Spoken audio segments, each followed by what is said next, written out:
ಓಂ ಶಾಂತಿ. ಈ ದಿನ ನಾವು ಬಾಬ್ ದಾದಾರವರ ಮೂಲಕ ಹುಟ್ಟು ಮತ್ತು ಸಾವು ಈ ಒಂದು ಟಾಪಿಕ್ ಬಗ್ಗೆ ತಿಳ್ಕೊಳ್ಳೋಣ. ಅಂದರೆ ನಾವು ದ್ವಾಪರ ಯುಗದಿಂದ ಹುಟ್ಟು ಸಾವು ಡಿಫ್ರೆನ್ಸ್ ಬರುತ್ತೆ. ಸತ್ಯ ತ್ರೇತಾಯುಗದಲ್ಲಿ ಇಲ್ಲಿ ನಾವು ಏನು ಸಂಪಾದನೆ ಮಾಡ್ಕೊಂಡಿದ್ದೀವಿ, ಈ ಸಂಗಮ ಸಮಯದಲ್ಲಿ ತಂದೆಯವರ ಮೂಲಕ, ಭಗವಂತನ ಮೂಲಕ ಅದರ ಒಂದು ಸಂಪಾದನೆ, ಆ ಪ್ರಾರಬ್ಧವನ್ನು ನಾವು ಅಲ್ಲಿ ಅನುಭವಿಸ್ತೀವಿ. ಇಲ್ಲಿ ಸತ್ಯ ತ್ರೇತಾಯುಗದಲ್ಲಿ. ದ್ವಾಪರ ಯುಗದಲ್ಲಿ ಅದು ಖಾಲಿಯಾಗತ್ತೆ. ಅಲ್ಲಿಂದ ನಮ್ಮ ಜೀವನ, ನಮ್ಮ ಒಂದು ಕರ್ಮ,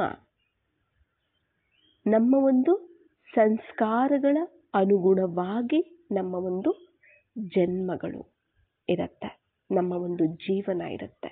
ಹುಟ್ಟು ಸಾವು ಸಹ ಅದರ ಮೇಲೇ ಡಿಪೆಂಡ್ ಆಗಿರುತ್ತೆ. ನಾವು ಹುಟ್ಟೋದಕ್ಕೂ ಕರ್ಮಗಳೇ, ಸಂಸ್ಕಾರಗಳೇ ಕಾರಣ ಆಗಿರುತ್ತೆ. ನಾವು ಸಾಯೋದಕ್ಕೂ ಕರ್ಮಗಳು, ಲೆಕ್ಕಾಚಾರಗಳೇ ಕಾರಣ ಆಗಿರುತ್ತೆ.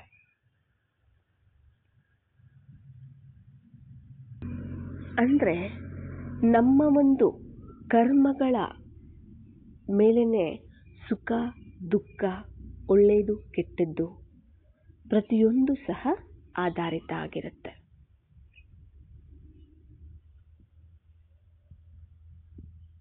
ನಾವು ಇಲ್ಲಿ ಅಂದರೆ ಪ್ರತಿಯೊಂದು ಕರ್ಮಗಳನ್ನು ಮಾಡ್ತಾ ಮಾಡ್ತಾ ಮಾಡ್ತಾ ಒಳ್ಳೆಯದು ಕೆಟ್ಟದ್ದು ಎರಡನ್ನೂ ಸಹ ನಾವು ಮಾಡ್ತಾ ಬರ್ತಿದ್ವಿ.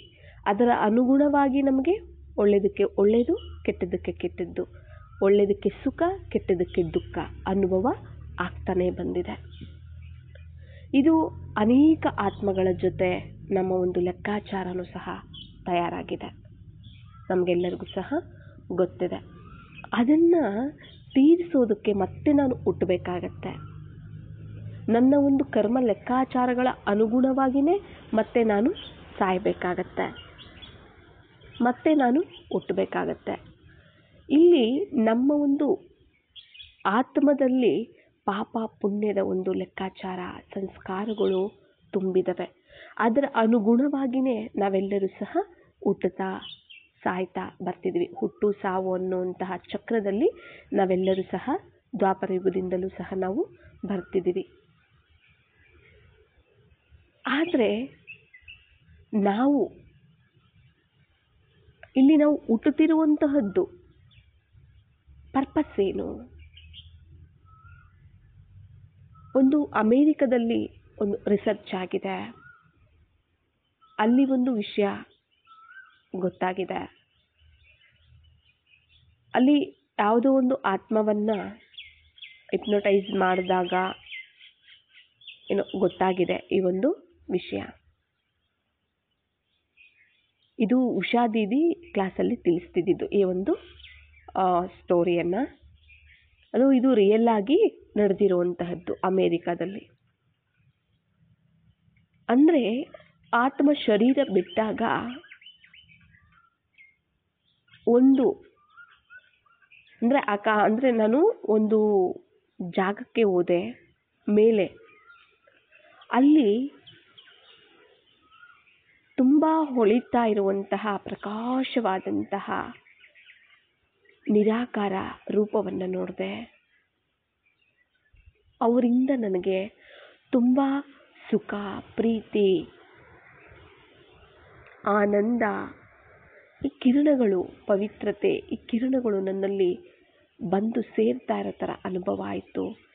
ಎಷ್ಟು ಸುಖದ, ಎಷ್ಟು ಪ್ರೀತಿಯ ಅನುಭವ ಆಯಿತು ಅಂದರೆ ನಾವು ಯಾವತ್ತೂ ಆ ಒಂದು ಸುಖ ಪ್ರೀತಿಯನ್ನು ನಾವು ಅನುಭವ ಮಾಡಿರಲಿಲ್ಲ. ಅಷ್ಟು ಅನುಭವ ನಾನು ಮಾಡಿದೆ ಅಂತ ಹೇಳುತ್ತೆ. ಅಲ್ಲಿ ಅದೆಲ್ಲ ಆ ಪ್ರೀತಿ ಅವೆಲ್ಲವನ್ನು ಅನುಭವ ಮಾಡಿದ ಮೇಲೆ ಒಂದು ದೃಶ್ಯ ಕಾಣ್ತಂತೆ. ಏನೇನು ನಾನು ಪಾಪಗಳನ್ನು ಮಾಡ್ಕೊಂಬಂದಿದ್ದೀನಿ. ಆ ಪಾಪದ ಒಂದು ದೃಶ್ಯಗಳು ಒಂದು ಸ್ಕ್ರೀನ್ ಮೇಲೆ ಕಾಣದಂಗೆ ಅದು ಕಾಣುತ್ತಂತೆ. ಅದನ್ನು ನೋಡಿಬಿಟ್ಟು ಆತ್ಮಕ್ಕೆ ನಾನಿಷ್ಟು ಪಾಪ ಮಾಡಿದ್ದೀನ,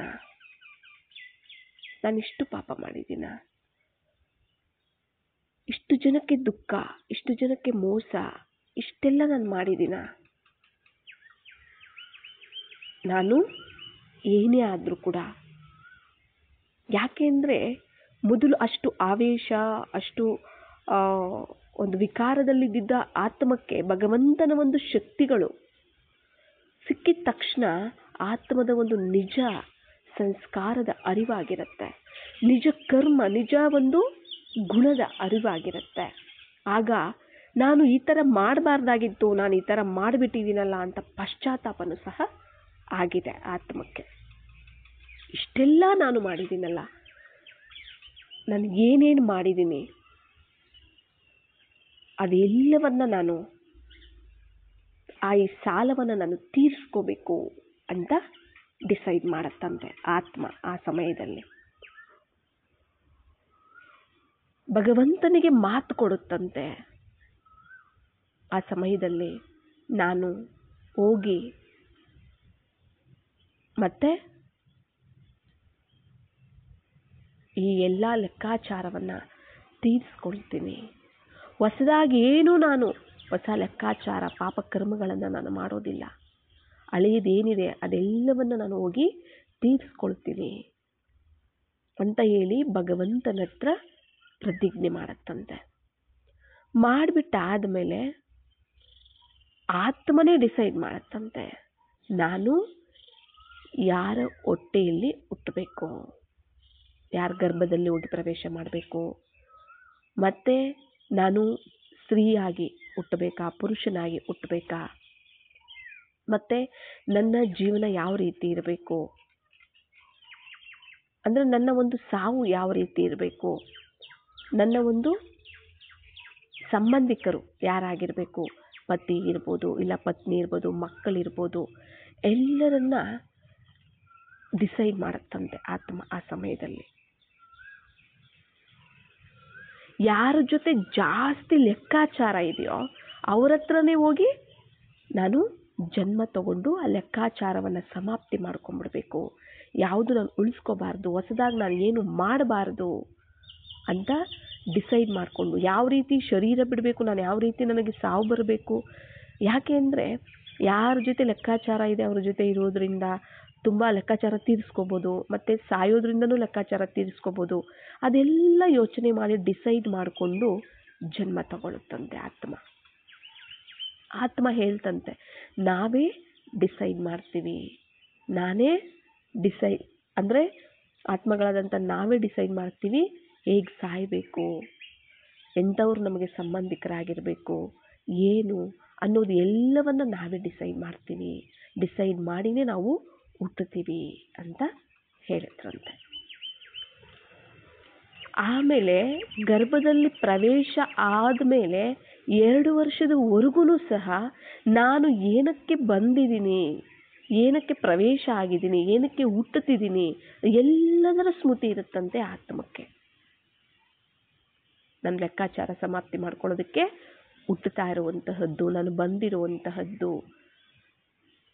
ಎಲ್ಲ ಸ್ಮೃತಿ ಇರುತ್ತಂತೆ. ಹುಟ್ಟಿದ್ದ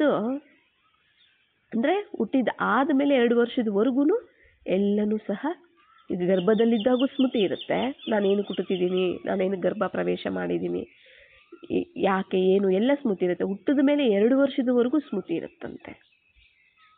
ಯಾರಾದರೂ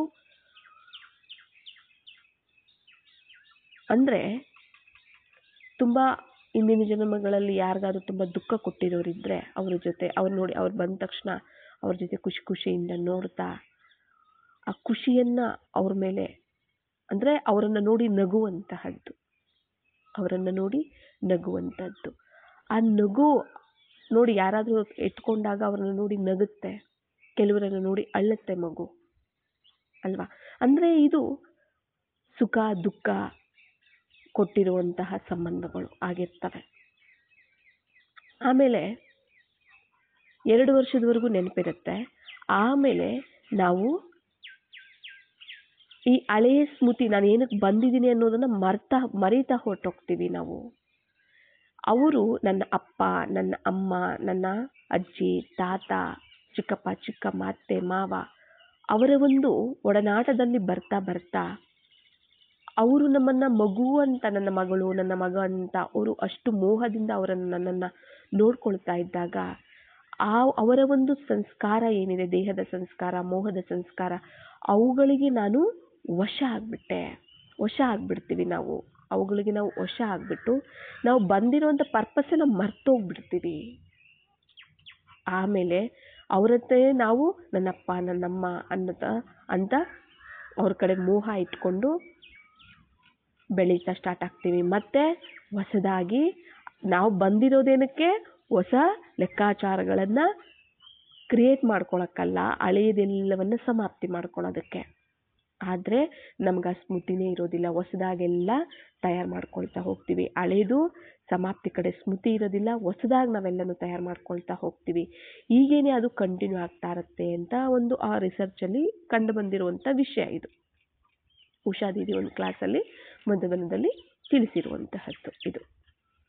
ಅಂದರೆ ನಾವು ಹುಟ್ಟುವಂತಹ ಪರ್ಪಸ್ ಏನಿದೆ, ನಾವು ಹುಟ್ಟೋದು ಏನಕ್ಕೆ ಅಂದರೆ ಲೆಕ್ಕಾಚಾರ ಸಮಾಪ್ತಿ ಮಾಡ್ಕೊಳ್ಳೋದಕ್ಕೇನೆ. ನೋಡಿ, ಇವಾಗ ನಮ್ಗೆ ಲೆಕ್ಕಾಚಾರನೇ ಇಲ್ಲ ಅಂದ್ರೆ ನಾವು ಈ ಪ್ರಪಂಚದಲ್ಲಿ ಹುಟ್ಟೋದೇ ಇಲ್ಲ. ಈಗ ಬ್ರಹ್ಮಬಾಬಾ ಎಕ್ಸಾಂಪಲ್ಗೆ ತಗೊಳ್ಳಿ, ಎಲ್ಲ ಲೆಕ್ಕಾಚಾರವನ್ನು ಸಮಾಪ್ತಿ ಮಾಡಿಕೊಂಡ್ರು, ಕರ್ಮಾತೀತ ಆದರು, ಹುಟ್ಟಿದ್ರೆ ಮತ್ತೆ ಫರಿಸ್ತೆಯಾಗಿ ಅವ್ಯಕ್ತ ರೂಪದಲ್ಲಿ ಸೇವೆಯನ್ನು ಮಾಡ್ತಿದ್ದಾರೆ, ಬೇಹದ್ದಿನ ಸೇವೆಯನ್ನು, ಸೂಕ್ಷ್ಮತನದಲ್ಲಿದ್ದಾರೆ ಅಲ್ವಾ. ಆ ಲೆಕ್ಕಾಚಾರ ಇತ್ತು, ಆ ಸಂಸ್ಕಾರ ಇತ್ತು, ಕರ್ಮಗಳೆಲ್ಲ ಇತ್ತು ಅಂದರೆ, ವಿಕರ್ಮಗಳೆಲ್ಲ ಇತ್ತು ಅಂದರೆ ಅವ್ರು ಮತ್ತೆ ಹುಟ್ಟಬೇಕಾಗಿತ್ತು ಅಲ್ವಾ. ನಾವು ಹುಟ್ಟುತ್ತೀವಿ ಅಂದರೆ ಅದು ಒಳ್ಳೇದಿರ್ಬೋದು, ಅದು ಕೆಟ್ಟದಿರ್ಬೋದು, ಲೆಕ್ಕಾಚಾರ ಇದ್ರೇ ನಾವು ಹುಟ್ಟಕ್ಕೆ ಸಾಧ್ಯ. ಇಲ್ಲ ಅಂದರೆ ಹುಟ್ಟೋದಕ್ಕಾಗೋದಿಲ್ಲ. ಬಾಬಾ ಹೇಳ್ತಿರ್ತಾರೆ ನೋಡಿ, ನೀವು ಸರಿಯಾಗಿ ನೆನಪು ಮಾಡಿಲ್ಲ ಅಂದರೆ ಮತ್ತೆ ಗರ್ಭದಲ್ಲೇ ಆಗ್ತೀನಿ ನಾನು ನಿಮ್ಮನ್ನ ಅಂತ ಹೇಳ್ತಾರೆ. ಅಂದರೆ ಏನು, ಮತ್ತೆ ನೀವು ಜನ್ಮ ತಗೊಳ್ಬೇಕಾಗತ್ತೆ, ಮತ್ತೆ ಹುಟ್ಟಿ ಮತ್ತೆ ನೀವು ತೀರಿಸ್ಬೇಕಾಗತ್ತೆ. ಸರಿಯಾಗಿ ನೆನಪು ಮಾಡೋದಿಲ್ಲ ನಾವು, ಆಗ ಏನಾಗ್ಬಿಡುತ್ತೆ, ಬಾಬಾರವರ ನೆನಪು ಮಾಡೋದಿಲ್ಲ, ಯೋಗ ಜ್ಞಾನ ಇದರಲ್ಲಿ ಸೇವೆ ಧಾರಣೆಯಲ್ಲಿ ನಾವು ಮುಂದೆ ಇರೋದಿಲ್ಲ. ಏನಾಗ್ತಿರುತ್ತೆ ಅಲ್ಲಿ ವಿಕರ್ಮಗಳು ನಡೀತಿರುತ್ತೆ, ಹೊಸದಾಗಿ ಕ್ರಿಯೇಟ್ ಆಗ್ತಿರುತ್ತೆ.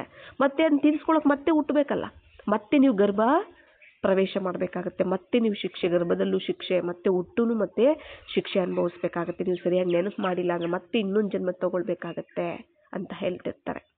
ನಾವು ಚೆನ್ನಾಗಿ ನೆನಪು ಮಾಡಿದ್ವಿ, ಚೆನ್ನಾಗಿ ಪುರುಷಾರ್ಥ ಮಾಡಿದ್ವಿ, ಜ್ಞಾನ ಯೋಗ ಧಾರಣೆ ಸೇವೆಯಲ್ಲಿ ಮುಂದೆ ಇದ್ವಿ, ಮತ್ತು ಬಾಬಾರವರ ಶ್ರೀಮತದಂತೆ ನಾವು ನಡೀತಾ ಇದ್ವಿ ಅಂತಂದರೆ ಇಲ್ಲೇನೆ ಎಲ್ಲನೂ ಸಮಾಪ್ತಿ ಮಾಡಿಕೊಂಡು ನಾವು ಇದೇ ಅಂತಿಮ ಜನ್ಮ ಆಗ್ಬಿಡತ್ತೆ. ಮತ್ತೆ ನಾವು ನೆಕ್ಸ್ಟು ಹುಟ್ಟು ಅನ್ನುವಂಥದ್ದು ಇರೋದಿಲ್ಲ. ಹುಟ್ಟು ಅನ್ನುವಂಥದ್ದು ಇದೆ ಅಂದರೆ, ಜನ್ಮ ಅಂತದ್ದು ಅನ್ನುವಂಥದ್ದು ಇದೆ ಅಂದರೆ ಅದು ಸತ್ಯಯುಗದಲ್ಲಿರುತ್ತೆ. ಇಲ್ಲಿ ನಾವು ಹುಟ್ಟುತ್ತೀವಿ ಅಂದರೆ ಇನ್ನೂ ಲೆಕ್ಕಾಚಾರ ಇದೆ ಅಂತ ಅರ್ಥ, ಇನ್ನೂ ಹಳೆಯ ಲೆಕ್ಕಾಚಾರಗಳು ಉಳ್ಕೊಂಡಿದ್ದಾವೆ ಅಂತ ಅರ್ಥ, ಮತ್ತೆ ಹುಟ್ಟಬೇಕಾಗತ್ತೆ. ಈ ಹಳೆಯ ಶರೀರ, ಈ ಹಳೆಯ ಪ್ರಪಂಚದಲ್ಲಿ ಜನ್ಮ ತಗೊಳ್ಬೇಕು ಅಂದರೆ ಹಳೆಯ ಪ್ರಪಂಚದಲ್ಲಿ ನಾವೇನು ಕರ್ಮಗಳನ್ನು ನಾವು ಮಾಡಿದ್ದೀವಿ ಆ ಒಂದು ಲೆಕ್ಕಾಚಾರ ಇದ್ದರೆ ಮಾತ್ರನೇ ನಾವು ಈ ಹಳೆಯ ಪ್ರಪಂಚದಲ್ಲಿ ಹುಟ್ಟೋದಕ್ಕೆ ಸಾಧ್ಯ. ಈಗ ದ್ವಾಪರ ಯುಗದಿಂದ ನಾವು ಹಾಗೇನೆ ನಾವು ಮಾಡ್ಕೊಳ್ತಾ ಬಂದಿರೋದು, ಕರ್ಮಗಳನ್ನು ಮಾಡ್ಕೊಳ್ತಾ ಬಂದಿದ್ದೀವಿ, ಅದು ತೀರ್ಸೋದಕ್ಕೆ ಮತ್ತೆ ಹುಡ್ತಾ ಹೋಗ್ತೀವಿ, ಮತ್ತೆ ಅದನ್ನು ಜಾಸ್ತಿ ಮಾಡ್ಕೊಳ್ತಾ, ಈ ಕರ್ಮ ಹೊಸದಾಗಿ ಕ್ರಿಯೇಟ್ ಮಾಡ್ಕೊಳ್ತಾ ಮತ್ತೆ ಅದನ್ನು ತೀರಿಸ್ಕೊಳ್ತಾ ಈ ಥರನೇ ಬರ್ತಾ ಇದ್ದೀವಿ.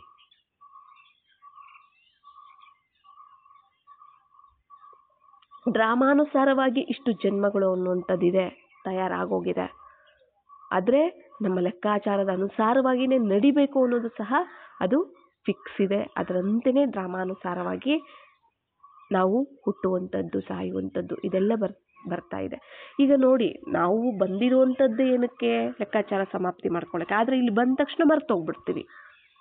ಈಗ ನೋಡಿ, ಎಕ್ಸಾಂಪಲ್ಗೆ ಏನೋ ಒಂದು ಸಕ್ಕರೆ ಬೇಕಾಗಿರುತ್ತೆ, ಏನೋ ಒಂದು ರೇಷನ್ ಏನೋ ಒಂದು ಬೇಕಾಗಿರುತ್ತೆ, ನೀವು ಹೋಗ್ತೀರಾ ಸೂಪರ್ ಮಾರ್ಕೆಟ್ಗೋ ಎಲ್ಲೋ ಒಂದು ಕಡೆ ಹೋಗ್ತೀರಾ, ತರಕಾರಿ ಬೇಕಿತ್ತೋ ಏನೋ ಒಂದು ಹೋದರೆ ನಿಮಗೆ ಬೇಕಾಗಿರೋದು ಒಂದೇ ವಸ್ತು ಆಯಿತಾ, ಒಂದು ತರಕಾರಿ ಇರ್ಬೋದು, ಇಲ್ಲ ಒಂದು ಸಕ್ಕರೆನೇ ಅಂತ ಅಂದ್ಕೊಳ್ಳಿ, ಬೇಕಾಗಿರೋದು ಒಂದೇ ವಸ್ತು, ನೀವು ಹೋಗಿರ್ತೀರ, ಅದು ಒಂದೇ ತೊಗೊಂಬರ್ತೀರಾ. ಇವತ್ತು ನಾವೇ ಆಗಲಿ ಒಂದೇ ತೊಗೊಂಬರ್ತೀವ, ಅಲ್ಲಿಗೆ ಹೋಗಿದ ತಕ್ಷಣ ಎಷ್ಟೆಲ್ಲ ಕಾಣುತ್ತೆ ನಮಗೆ ಅಲ್ವಾ. ಎಷ್ಟೆಲ್ಲ ಕಾಣುತ್ತೆ, ಇದು ತಗೊಳ್ಳೋಣ, ಇದು ತಗೊಳ್ಳೋಣ, ಇದು ಚೆನ್ನಾಗಿದೆ, ಅದು ಚೆನ್ನಾಗಿದೆ. ಈಗ ಬಟ್ಟೆ ತಗೊಳ್ಳೋಕ್ಕೆ ಅಂತಾನೆ ಹೋಗ್ಲಿ ಅಲ್ವಾ, ಒಂದು ಡ್ರೆಸ್ ತಗೊಂಡ್ರೆ ಇನ್ನೊಂದು ಡ್ರೆಸ್ ಮೇಲೆ ಕಣ್ಣು ಬೀಳುತ್ತೆ, ಇನ್ನೊಂದು ಡ್ರೆಸ್ ತಗೊಳ್ಳೋಣ, ಅದು ತಗೊಳ್ಳೋಣ, ಇದು ತಗೊಳ್ಳೋಣ. ಒಂದೇ ತಗೊಂಡು ನಾವು ಹೋಗೋದು ಒಂದಕ್ಕೇನೆ, ಅದು ಬರುವಾಗ ನಮ್ಮ ಹತ್ರ ಲಗೇಜ್ ಜಾಸ್ತಿ ಇರುತ್ತೆ ಅಲ್ವಾ. ವಸ್ತುಗಳು 2-3 ತಂದಿರ್ತೀವಿ ಮಿನಿಮಮ್ ಅಂತ, ಅದ್ರ ಜೊತೆಗೆ ಇನ್ನೊಂದಾದ್ರೂ ತಂದಿರ್ತೀವಿ ಅಲ್ವಾ. ಅಂದರೆ ಅದು ಒಂದ್ರ ಕಡೆನೇ ಹೋಗೋದಿಲ್ಲ. ಅಲ್ಲಿ ಸಕ್ಕರೆ ಇದೆ ಅಂದರೆ ಆ ಸಕ್ಕರೆ ಕಡೆ ಮಾತ್ರನೇ ಹೋಗೋದಿಲ್ಲ ನಮ್ಮ ಗಮನ. ಎಲ್ಲ ಕಡೆ ಪಕ್ಕದಲ್ಲಿ ಏನಾದರೂ ಕಾಣಿತು ಅಂತಂದ್ರೆ ಅದರೆಲ್ಲ ಅದ್ರ ಕಡೆ ಹೊರಟೋಗಿರುತ್ತೆ ಅಲ್ವಾ. ಸಕ್ಕರೆಯನ್ನು ಬಿಟ್ಬಿಟ್ಟು ಒಂದೊಂದ್ಸರಿ ಸಕ್ಕರೆ ಬೇಕಾಗಿರೋದು ಸಕ್ಕರೆಯನ್ನು ಬಿಟ್ಬಿಟ್ಟು ಬೇರೆ ಎಲ್ಲ ನೋಡ್ತಾ ಬೇರೆ ಕಣ್ಣು ಕಾಣ್ತಾ ಅದೆಲ್ಲ ತಗೊಂಡು ಕೊನೆಗೆ ಮನೆಗೆ ಬಂದಮೇಲೆ ಸಕ್ಕರೆನೇ ಮರ್ತೋಗಿರ್ತೀವಿ. ನಾವು ಹೋಗಿದ್ದೇನಕ್ಕೆ, ನಾವು ತರಬೇಕಾಗಿದ್ದೇನು, ಮತ್ತು ನಾವು ತಂದಿರೋದೇನು. ಎಷ್ಟೊಂದು ಸರಿ ಆ ಥರ ಆಗಿರುತ್ತೆ. ನಾವು ಇದು ಬೇಕು ಅಂತ ಹೋಗಿರ್ತೀವಿ, ಆದರೆ ಅದನ್ನು ಬಿಟ್ಟು ಬೇರೆ ಎಲ್ಲ ತಗೊಂಡು ಅದನ್ನೇ ಬಿಟ್ಬಿಟ್ಟು ವಾಪಸ್ ಬಂದಿರ್ತೀವಿ. ಮನೆಗೆ ಬಂದಮೇಲೆ ಗೊತ್ತಾಗುತ್ತೆ, ಅಯ್ಯೋ ನಾನು ಸಕ್ಕರೆಗೆ ಹೋಗಿದ್ದು ಸಕ್ಕರೆನೇ ಮರ್ತೋಗ್ಬಿಟ್ನಲ್ಲ, ಇದೆಲ್ಲ ತಗೊಂಡು ಇದನ್ನ ಮರ್ತೋದ್ನಲ್ಲ. ಆ ರೀತಿ ನಮ್ಮದು. ನಾವು ಬಂದಿರೋ ಪರ್ಪಸ್ಸು ಲೆಕ್ಕಾಚಾರ ಸಮಾಪ್ತಿ ಮಾಡ್ಕೊಳ್ಳೋಕ್ಕೆ.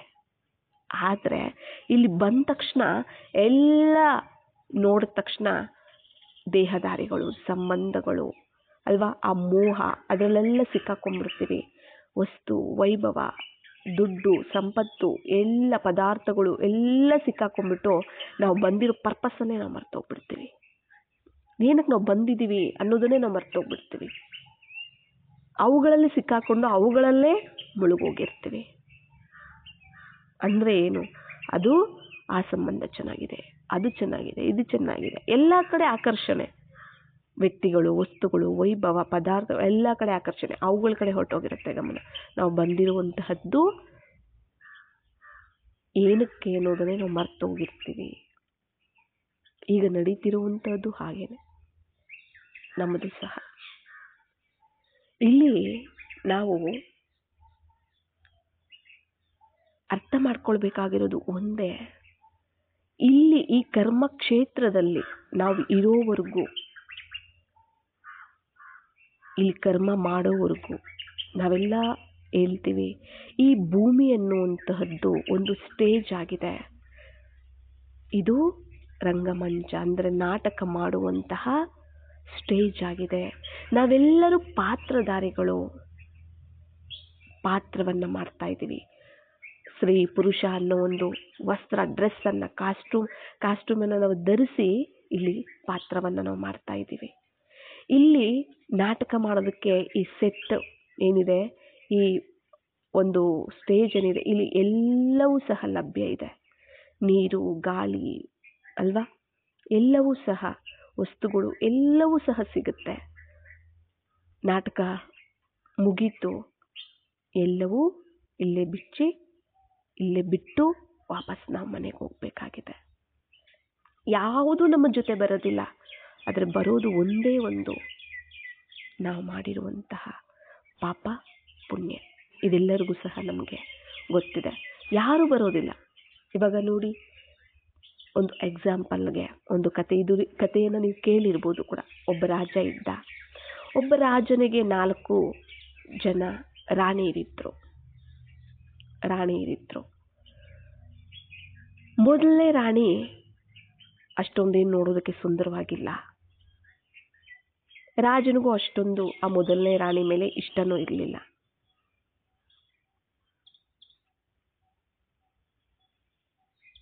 ಆದರೆ ಆ ರಾಣಿ ಮಾತ್ರ ರಾಜನ ಹತ್ರ ತುಂಬ ಪ್ರಾಮಾಣಿಕವಾಗಿ ನಿಷ್ಠಾವಂತರಾಗಿದ್ರು. ರಾಣಿ.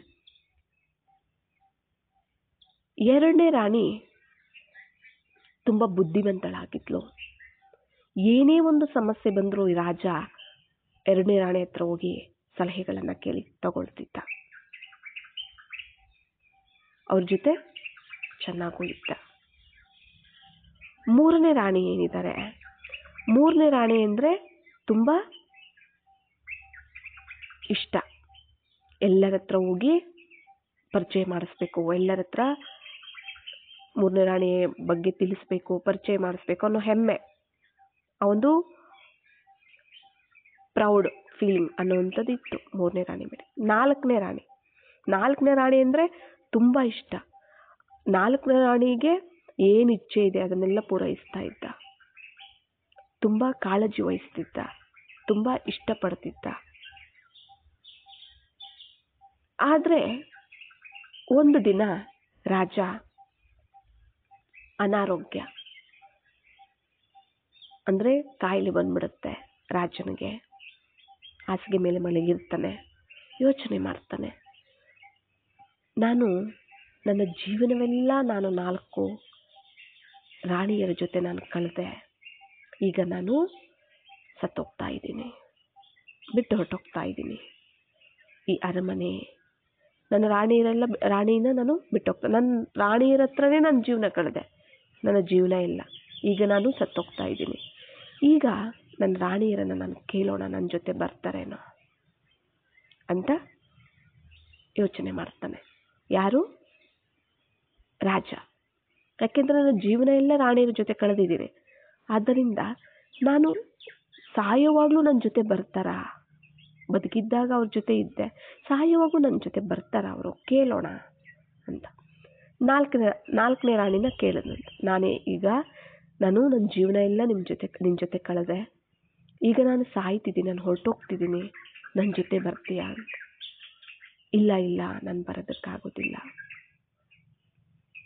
ನೀನು ಹೊರಟಿದ ತಕ್ಷಣವೇ ನಾನು ಹೊರಟೋಗ್ಬಿಡ್ತೀನಿ ಅಂತ ಹೇಳ್ತಾಳಂತೆ 4ನೇ ರಾಣಿ. ರಾಜನಿಗೆ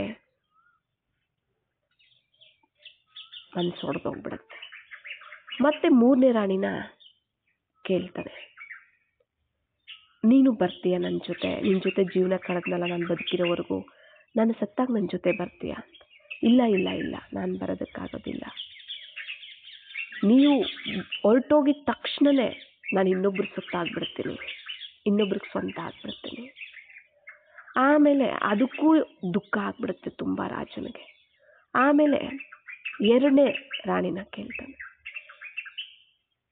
ನಾನು ಏನೇ ಇದ್ದರೂ ನಿಮ್ಮ ಹತ್ರ ಬಂದು ಸಲಹೆ ಕೇಳ್ತಿದ್ದೆ, ನಿಮ್ಮ ಜೀವನ ಎಲ್ಲ ಅಂದರೆ ನನ್ನ ಜೀವನ ಎಲ್ಲ ನಿಮ್ಮ ಜೊತೆ ಕಳೆದೆ, ನಾನು ಸತ್ತಾಗ ನನ್ನ ಜೊತೆ ಬರ್ತೀಯಾ ಅಂತ 2ನೇ ರಾಣಿ ಕೇಳಿ. ಇಲ್ಲ, ನೀವು ಈ ವಿಷಯದಲ್ಲಿ ನಿಮಗೆ ಈ ವಿಷಯದಲ್ಲಿ ನಾನೇನು ಸಲಹೆ ಕೊಡೋದಕ್ಕಾಗೋದಿಲ್ಲ. ಮಹಾ ಅಂದರೆ ನಾನು ಸ್ಮಶಾನದವರೆಗೂ ನಿಮ್ಮ ಜೊತೆ ಬರ್ಬೋದಷ್ಟೇ, ಆಮೇಲೆ ನಾನು ವಾಪಸ್ ಬಂದ್ಬಿಡ್ತೀನಿ. ಆದರೆ ಒಂದು ಸೌಂಡ್ ಕೇಳ್ತಂತೆ, ನೀ ಎಲ್ಲಿದ್ದರೂ, ಎಲ್ಲೇ ಹೋದ್ರೂ, ಬದುಕಿದ್ರು, ಸತ್ರು, ನಾನು ನಿಮ್ಮ ಜೊತೆನೇ ಇರ್ತೀನಿ ಅಂತ ಒಂದು ವಾಯ್ಸ್ ಕೇಳಿಸ್ತಂತೆ. ಯಾರು ಅಂತ ತಿರುಗಿ ನೋಡಿದ್ರೆ ಅಲ್ಲಿ ಮೊದಲನೇ ರಾಣಿ. ಆಗ ರಾಜ ಹೇಳ್ತಾನಂತೆ, ದುಃಖ ಪಡ್ತಾನಂತೆ ತುಂಬ.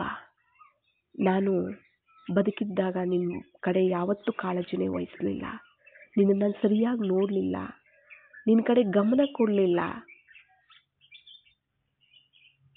ಆದರೂ ನೀನು ನನ್ನ ಜೊತೆ ಬರ್ತೀನಿ ಅಂತ ನೀನು ಹೇಳ್ತಿದೀಯಲ್ಲ ಅಂತ ತುಂಬ ಎಮೋಷ್ನಲ್ ಆಗುತ್ತೆ. ಅಂದರೆ ಏನಿದು? 4ನೇ ರಾಣಿ ಅಂದರೆ ಏನು? ಶರೀರ. ರಾಜ ಅಂದರೆ ಯಾರು? ಆತ್ಮ. ನಾವು ಆತ್ಮ, ಆಯ್ತಾ? 4ನೇ ರಾಣಿ ಅಂದರೆ ಶರೀರ. ಆತ್ಮ ಶರೀರ ಬಿಟ್ಟಿದ ತಕ್ಷಣ ಶರೀರನು ಸುಟ್ಟಾಕ್ತಾರೆ, ಇಲ್ಲ ಮಣ್ಣು ಮಾಡಿಬಿಡ್ತಾರೆ, ಅದು ಹೊರಟೋಗ್ಬಿಡುತ್ತೆ. ಬರುತ್ತಾ ಜೊತೆಯಲ್ಲಿ ಆತ್ಮದ ಜೊತೆ? ಬರೋದಿಲ್ಲ. 3ನೇ ರಾಣಿ ಏನು? ಸಂಪತ್ತು, ಗಳಿಸಿರುವಂಥ ಆಸ್ತಿ, ದುಡ್ಡು, ಒಡವೆ, ಸಂಪತ್ತು, ಆಸ್ತಿ ಎಲ್ಲವೂ ಕೂಡ. ಅದೇನಾಗುತ್ತೆ?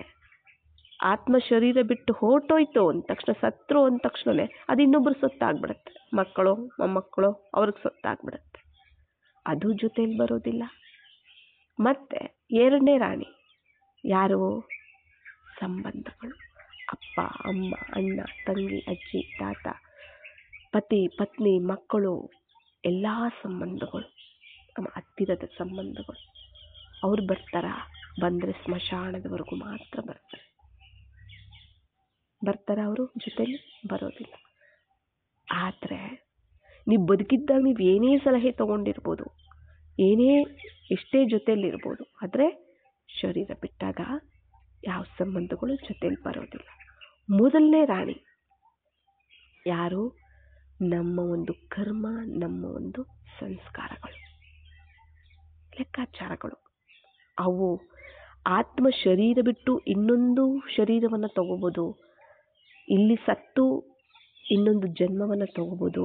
ಆದರೆ ಜನ್ಮ ಜನ್ಮಾಂತರಗಳು ಜೊತೆಯಲ್ಲಿ ಬರುವಂತಹದ್ದು ನಮ್ಮ ಒಂದು ಪಾಪ ಪುಣ್ಯದ ಲೆಕ್ಕಾಚಾರ, ಸಂಸ್ಕಾರಗಳು. ಅದು ಯಾವತ್ತೂ ನಮ್ಮನ್ನು ಬಿಟ್ಟು ಹೋಗೋದೇ ಇಲ್ಲ. ಈ ಶರೀರ ಬಿಟ್ಟೆ ನೆಕ್ಸ್ಟ್ ಜನ್ಮ ತಗೊಂಡೆ, ಅದು ಆತ್ಮದಲ್ಲೇ ಸಂಸ್ಕಾರದಲ್ಲಿ ರೆಕಾರ್ಡ್ ಆಗಿರುತ್ತಲ್ಲ, ಅಲ್ಲೇ ತುಂಬಿರುತ್ತಲ್ಲ, ಅಲ್ಲೇ ಸ್ಟೋರ್ ಆಗಿರುತ್ತಲ್ಲ. ಅದು ಪಾಪನೇ ಇರ್ಬೋದು, ಅದು ಪುಣ್ಯನೇ ಇರ್ಬೋದು, ಲೆಕ್ಕಾಚಾರಗಳು, ಸಂಸ್ಕಾರಗಳು ಅವು ಏನಾಗಿರುತ್ತೆ, ಅಲ್ಲೇ ಇರುತ್ತೆ, ಆತ್ಮದಲ್ಲೇ ಇರುತ್ತೆ. ಅದು ನೆಕ್ಸ್ಟ್ ಜನ್ಮಕ್ಕೂ ಕ್ಯಾರಿ ಮಾಡ್ತೀವಿ ನಾವು. ಶರೀರ ಚೇಂಜ್ ಮಾಡ್ಬೋದು, ಎಲ್ಲ ಚೇಂಜ್ ಆಗುತ್ತೆ, ಆದರೆ ನೆಕ್ಸ್ಟ್ ಜನ್ಮಕ್ಕೂ ನಾವು ಅದನ್ನು ಕ್ಯಾರಿ ಮಾಡ್ತೀವಿ. ಅಂದರೆ ಜನ್ಮ ಜನ್ಮಾಂತರಗಳು ನಮ್ಮ ಜೊತೆ ಇರುವಂತಹದ್ದು, ಸಾವಿನಿಂದ ಆಚೆಗೂ ನಮ್ಮ ಜೊತೆ ಇರುವಂತಹದ್ದು ಯಾವುದು? ನಮ್ಮ ಒಂದು ಕರ್ಮ ಸಂಸ್ಕಾರಗಳು. ಆದರೆ ನಾವು ಅದರ ಕಡೆ ಗಮನನೇ ಕೊಡೋದಿಲ್ಲ. ಒಳ್ಳೆಯದನ್ನು ಮಾತಾಡಬೇಕಾ, ಒಳ್ಳೆಯದನ್ನು ನೋಡಬೇಕಾ, ಒಳ್ಳೆಯದ್ರ ಬಗ್ಗೆ ವಿಚಾರ ಮಾಡಬೇಕಾ, ಒಳ್ಳೆ ಕರ್ಮಗಳನ್ನು ಮಾಡಬೇಕಾ, ಅದರ ಕಡೆ ಗಮನ ಕೊಡೋದಿಲ್ಲ. ಯಾವುದು ಸರಿ, ಯಾವುದು ತಪ್ಪು, ಯಾವ ಕರ್ಮ ಒಳ್ಳೆಯದು, ಯಾವ ಕರ್ಮ ಕೆಟ್ಟದ್ದು, ಅದ್ರ ಕಡೆ ಗಮನ ಕೊಡೋದಿಲ್ಲ, ಇಷ್ಟಪಡೋದಿಲ್ಲ, ಅದರ ಕಡೆ ಕಾಳಜಿ ವಹಿಸೋದಿಲ್ಲ ನಾವು ಬದುಕಿದ್ದಾಗ. ಆದರೆ ನಮ್ಮ ಜೊತೆ ಬರೋದು ಮಾತ್ರ ಅವೇ ಆಗಿದ್ದಾವೆ. ಈಗ ನಾವು ಬದುಕಿದ್ದಾಗ ಅವುಗಳ ಕಡೆ ನಾವು ಗಮನ ಕೊಡ್ತೀವಿ. ನಮ್ಮ ಮಾತು, ನಮ್ಮ ಒಂದು ಯೋಚನೆ, ಸಂಕಲ್ಪಗಳು, ನಮ್ಮ ದೃಷ್ಟಿ, ವೃತ್ತಿ, ಕರ್ಮಗಳು ಎಲ್ಲವೂ ಸಹ ಯಾವ ರೀತಿ ಇರಬೇಕು, ಯಾವ ರೀತಿ ನಾವು ತಯಾರು ಮಾಡ್ಕೋಬೇಕು ಸಂಸ್ಕಾರವನ್ನು, ಕರ್ಮಗಳನ್ನು, ಅದ್ರ ಕಡೆ ನಾವು ಗಮನ ಕೊಟ್ಟಾಗ ಒಳ್ಳೆ ರೀತಿಯಲ್ಲಿ ಅವು ನಮ್ಮ ಜೊತೆ ಬರುತ್ತೆ. ಅದು ನಾವು ಕೆಟ್ಟ ರೀತಿಯಲ್ಲಿ ಇರ್ಬೋದು, ಒಳ್ಳೆ ರೀತಿಯಲ್ಲಿ ಗಮನ ಕೊಟ್ಟರು ಕೊಟ್ಟಿಲ್ಲ ಅಂದರೂ ಅದು ನಮ್ಮ ಜೊತೆ ಬಂದೇ ಬರುತ್ತೆ. ಬರೋದಂತೂ ಮಿಸ್ ಆಗೋದಿಲ್ಲ. ಬರುತ್ತೆ ಅಂದಮೇಲೆ ಅದನ್ನು ಒಳ್ಳೆಯ ರೀತಿಯಿಂದಲೇ ನಾವು ತಯಾರು ಮಾಡ್ಕೊಂಡಿರ್ಬೇಕು.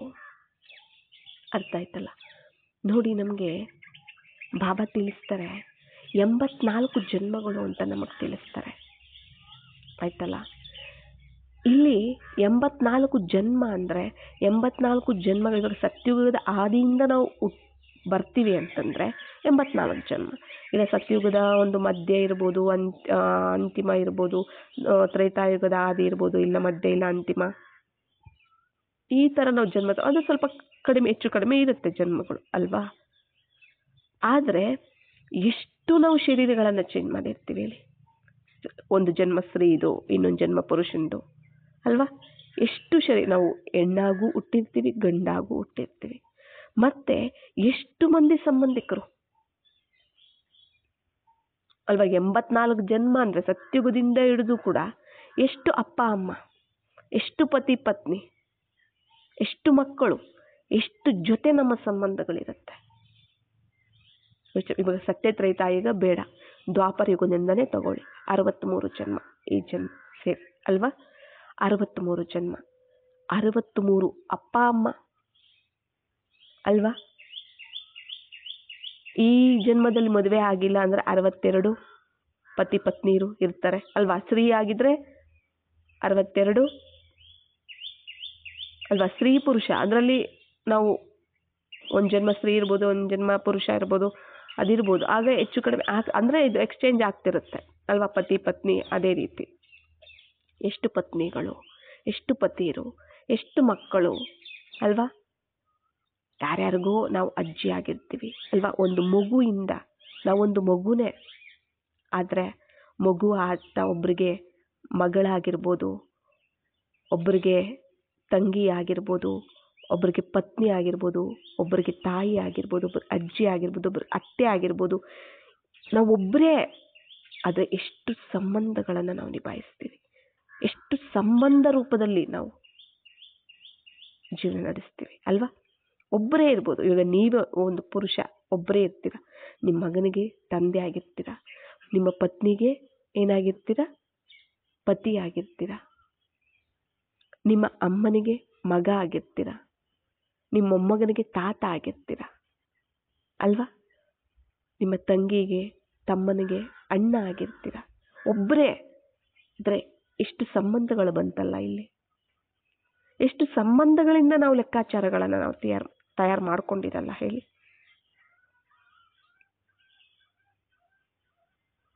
ಇಲ್ಲಿ ಯಾವುದೂ ಸಹ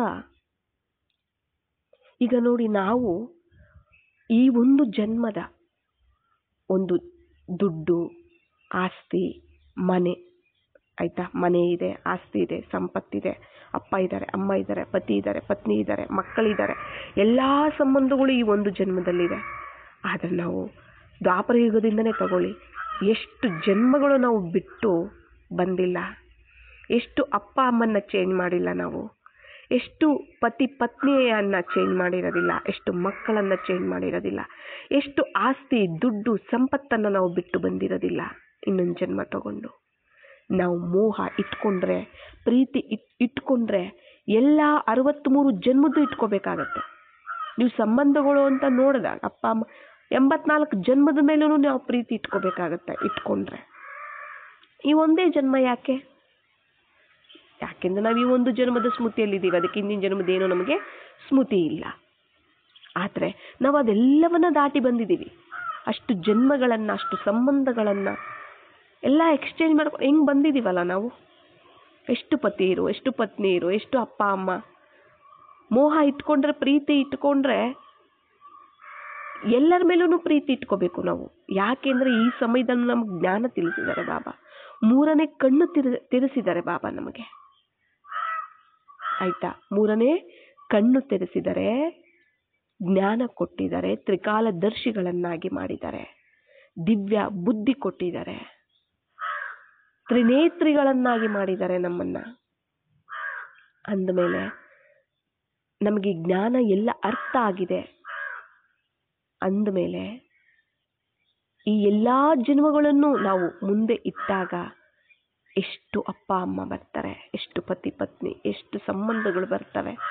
ಅವರನ್ನೆಲ್ಲ ನಾವು ನೆನಪು ಮಾಡಬೇಕಾಗತ್ತೆ. ನೆನಪು ಮಾಡಬೇಕು ಅಂದರೆ ಈಗ ಅವರ ಮೇಲೆ, ಎಲ್ಲರ ಮೇಲೂ ನಾವು ಪ್ರೀತಿ ಇಟ್ಕೋಬೇಕಾಗತ್ತೆ, ಮೋಹ ಇಟ್ಕೋಬೇಕಾಗತ್ತೆ.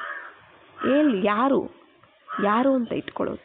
ಈ ಜನ್ಮ ನಾವು ಶರೀರ ಬಿಟ್ಟರೆ ಮತ್ತೆ ನಾವು ಮರ್ತೋಗ್ತೀವಿ ಅಲ್ವಾ. ಎಷ್ಟು ಜನ್ಮಗಳು ನಾವು ಮರೀತಾ ಬಂದಿದ್ದೀವಿ, ಎಷ್ಟು ಜನ್ಮಗಳು ನಾವು ಅವರನ್ನೆಲ್ಲ ಬಿಟ್ಟು ಬಂದಿದ್ದೀವಿ. ಹೊಸ ಶರೀರ ಚೇಂಜ್ ಆಗ್ಬೋದು, ಹೊಸ ಸಂಬಂಧಗಳು ಚೇಂಜ್ ಸಂಬಂಧಗಳು ಚೇಂಜ್ ಆಗ್ಬೋದು, ಶರೀರ ಚೇಂಜ್ ಆಗ್ಬೋದು ಅಲ್ವಾ. ಎಲ್ಲ ಚೇಂಜ್ ಮಾಡ್ಕೊಳ್ತಾನೆ ಬಂದಿದ್ದೀವಿ.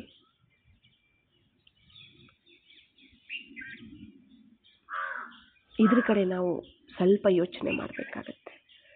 ನಾವಿಷ್ಟು ಮೋಹ ಇಟ್ಕೊಂಡಿದ್ದೀವಲ್ಲ, ನಾವು ಸ್ಟ್ರಕ್ ಆಗಂಗಿದ್ರೆ ದ್ವಾಪರ ಯುಗದ ಒಂದೇ ಜನ್ಮದಲ್ಲಿ ಅಲ್ಲೇ ಸ್ಟ್ರಕ್ ಆಗಬೇಕಾಗಿತ್ತು. ಇಷ್ಟು ಜನ್ಮಗಳು, ಜನನ ಮರಣ ಡ್ರಾಮಾದಲ್ಲಿ ನಿಶ್ಚಯ ಇದೆ. ಆತ್ಮ ಪಾತ್ರ ಮಾಡ್ತಿದೆ ಅಂದರೆ ಜನನ ಮರಣ ನಿಶ್ಚಯ ಇದೆ. ನಾವು ಜನನ ಮರಣ ಚಕ್ರದಲ್ಲಿ ಬರಲೇಬೇಕು. ಯಾವ ಜನ್ಮದಂತ ನೆನ್ಪಿಟ್ಕೋತೀರಾ? ಯಾವ ಜನ್ಮದ ತಂದೆ ತಾಯಿನ ಪ್ರೀತಿ ಮಾಡ್ತೀರಾ? ಯಾವ ಜನ್ಮದ ಪತಿ ಮಕ್ಕಳು ಸಂಪತ್ತನ್ನು ನೀವು ನೆನಪು ಮಾಡ್ತೀರಾ? ಮೋಹ ಇಟ್ಕೋತೀರಾ? ಯಾವುದ್ರ ಬಗ್ಗೆ ಇಟ್ಕೋತೀರಾ? ನಿಮ್ಮ ಒಂದು ಜರ್ನಿ ಎಷ್ಟಿದೆ, ಸತ್ಯಯುಗದಿಂದ ಇಲ್ಲಿವರೆಗೂ 84 ಜನ್ಮದ ಜರ್ನಿ ಇದೆ. ಯಾವುದನ್ನು ನೀವು ಈ ಜನ್ಮನೂ ಸೇರಿ, ಯಾಕಂದರೆ ಮೊದಲು ನಮಗೆ ಗೊತ್ತಿರಲಿಲ್ಲ ಅಲ್ವಾ. ಮೊದಲು ನಮಗೆ ಯಾವುದು ಜ್ಞಾನ ಗೊತ್ತಿರಲಿಲ್ಲ. ಇದೇ ಜನ್ಮದ ಬಗ್ಗೆನೇ ನಾವು ಮೋಹ ಇಟ್ಕೊಂಡಿದ್ವಿ. ಆದರೆ ನಾವು ಎಷ್ಟು ಜನ್ಮಗಳು, ಎಷ್ಟು ಅಪ್ಪ ಅಮ್ಮನ್ನ ಬಿಟ್ಟು ಬಂದಿದ್ದೀವಿ, ಎಷ್ಟು ಪತಿಯನ್ನು ಬಿಟ್ಟು ಬಂದಿದ್ದೀವಿ, ಎಷ್ಟು ಪತ್ನಿಗಳನ್ನು ಬಿಟ್ಟು ಬಂದಿದ್ದೀವಿ, ಎಷ್ಟು ಮಕ್ಕಳನ್ನು ಬಿಟ್ಟು ಬಂದಿದ್ದೀವಿ, ಎಷ್ಟು ಆಸ್ತಿಯನ್ನು ನಾವು ಬಿಟ್ಟು ಬಂದಿದ್ದೀವಿ. ಅದಕ್ಕೆ ಬಾಬಾ ಹೇಳ್ತಾರೆ, ಮಕ್ಕಳೇ ಬದುಕಿದ್ದು ಸಾಯಿರಿ ಅಂತ. ಸಾಯೋದು ಅಂದರೆ ಏನು? ಮನಸ್ಸು ಬುದ್ಧಿಯಿಂದ ಮರೆಯುವಂತಹದ್ದನ್ನೇ ಸಾಯೋದು ಅಂತ ಹೇಳುವಂಥದ್ದು. ಇಷ್ಟು ಜನ್ಮಗಳನ್ನು ನಾವು ತಗೊಳ್ತಾ ಬಂದಿದ್ದೀವಿ, ಇಷ್ಟು ನಾವು ಮರೀತಾ ಬಂದಿದ್ದೀವಿ. ನಾವು ನೆನಪು ಮಾಡಬೇಕಾದ್ರೆ ಅಷ್ಟು ಜನ್ಮದವರನ್ನು ನಾವು ನೆನಪು ಮಾಡಬೇಕು, ಅಷ್ಟು ಜನ್ಮದವರ ಬಗ್ಗೆನೂ ನಾವು ಪ್ರೀತಿ ಇಟ್ಕೋಬೇಕು ಅಲ್ವಾ.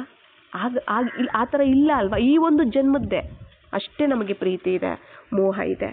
ಆದರೆ ಮತ್ತೆ ನಾವು ಶರೀರ ಬಿಟ್ಟಿವಿ ಅಂದರೆ ಮತ್ತೆ ಚೇಂಜ್ ಆಗಿಬಿಡುತ್ತೆ. ಯಾವುದು ನಮ್ಮ ಜೊತೆ ಬರೋದಿಲ್ಲ, ಯಾರ ನೆನಪು ನಮಗಿರೋದಿಲ್ಲ.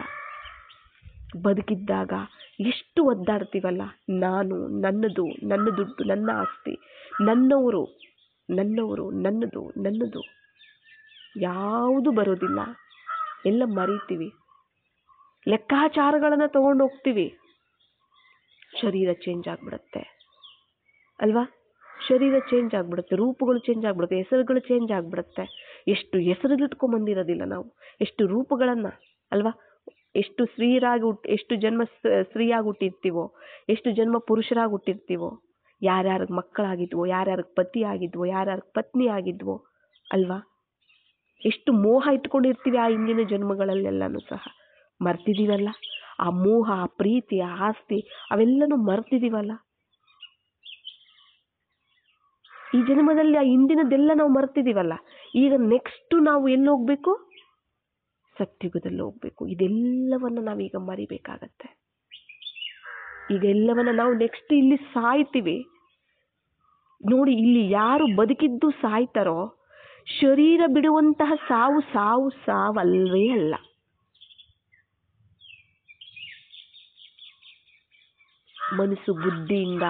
ಮನಸ್ಸು ಬುದ್ಧಿಯಿಂದ ಮರೀತೀವಲ್ಲ ನಾವು, ಅದೇ ನಿಜವಾದಂತಹ ಸಾವು.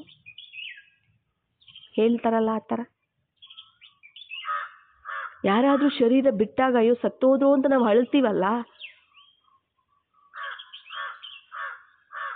ನಾವು ಇಲ್ಲಿ ಬದುಕಿದ್ದ ಹಾಗೇನೆ ನಾವು ಸತ್ತಿದೀವಿ. ಈ ಶರೀರ, ಸಂಬಂಧಗಳು,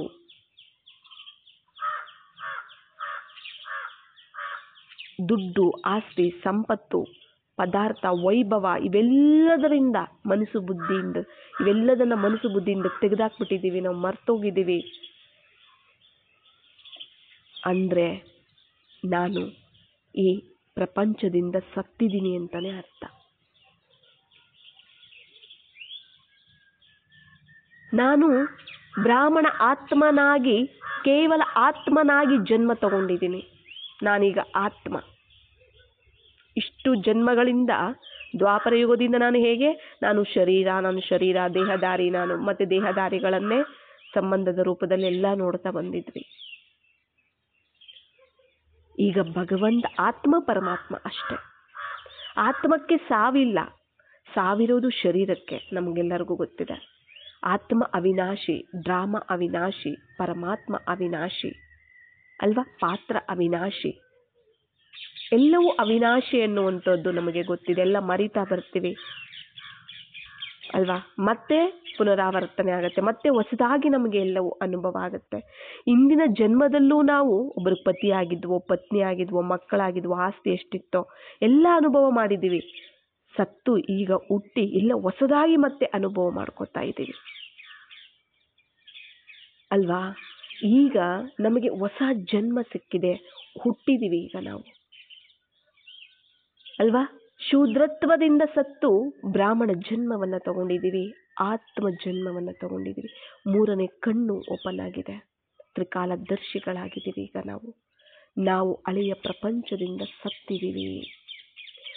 ನಾವು ಈ ಎಲ್ಲದರಿಂದ ಸತ್ತಿದ್ದೀವಿ. ನಾನು ಕೇವಲ ಆತ್ಮ, ನನ್ನವರು, ನಾನು ಆತ್ಮ, ನನ್ನವರು, ನನ್ನದು ಅಂದ್ರೆ ಬಾಬಾ ಅಂದಾಗ ನಾನು ಅಂತಿಮದಲ್ಲಿ ಈಗ ಶರೀರ ಬಿಟ್ರು ನನಗದು ಸಾವಾಗಿರೋದಿಲ್ಲ. ಯಾಕೆಂದ್ರೆ ನಾನು ಆತ್ಮ, ನನಗೆ ಸಾವಿಲ್ಲ. ಅದು ಸಾವಲ್ಲ ನನಗೆ. ಡ್ರೆಸ್ ಚೇಂಜ್ ಮಾಡ್ಕೊಂಡಂಗಿರುತ್ತೆ ಅಷ್ಟೇ.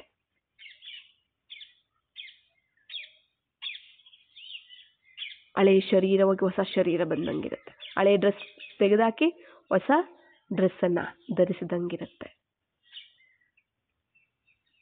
ಇಲ್ಲಿ ಒಬ್ಬ ದೇಹಧಾರಿ, ನೋಡಿ, ಈಗ ಒಬ್ಬ ನೀವಿದ್ದೀರಾ ಅಂದ್ರೆ ನಿಮ್ಮ ಪತ್ನಿಗೆ ಪತಿಯಾಗಿ, ಮಗನಿಗೆ ತಂದೆಯಾಗಿ, ಮೊಮ್ಮಕ್ಕಳಿಗೆ ತಾತನಾಗಿ ಅಲ್ವಾ, ತಂಗಿ ತಮ್ಮನಿಗೆ ಅಣ್ಣನಾಗಿ ಒಬ್ಬರೇ ಆ ಸಂಬಂಧಗಳನ್ನು ನಿಭಾಯಿಸ್ತಿದ್ದೀರಾ ಅಂದಮೇಲೆ ಭಗವಂತ ಒಬ್ಬರೇ ಆ ಎಲ್ಲಾ ಸಂಬಂಧಗಳು ಯಾಕಾಗೋದಕ್ಕಾಗೋದಿಲ್ಲ?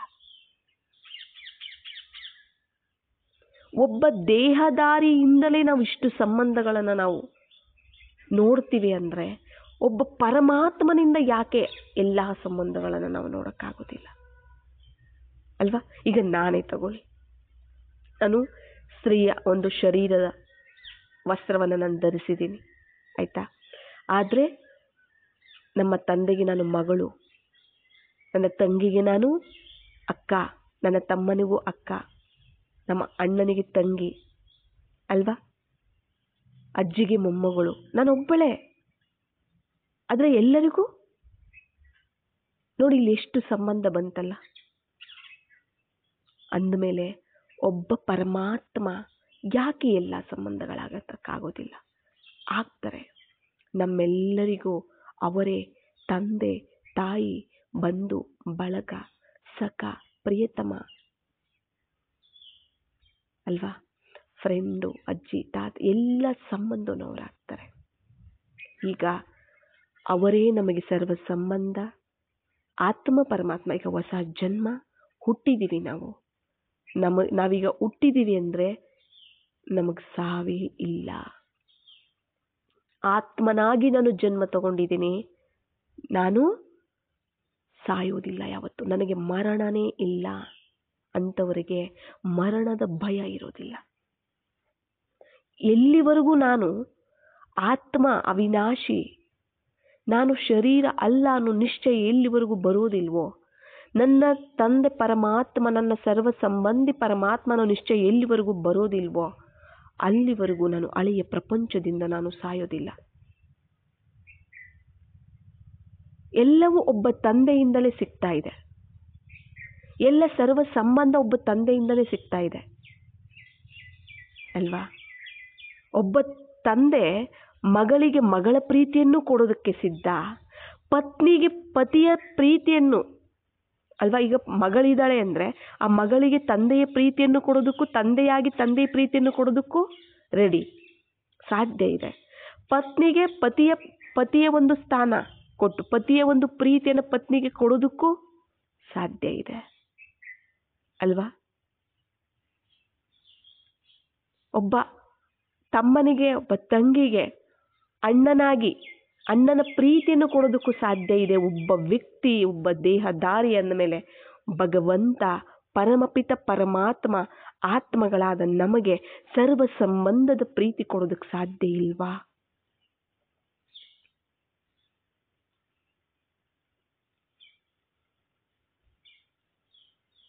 ಎಲ್ಲವನ್ನ ಕೊಡೋದಕ್ಕೆ ಸಾಧ್ಯ ಇಲ್ವಾ?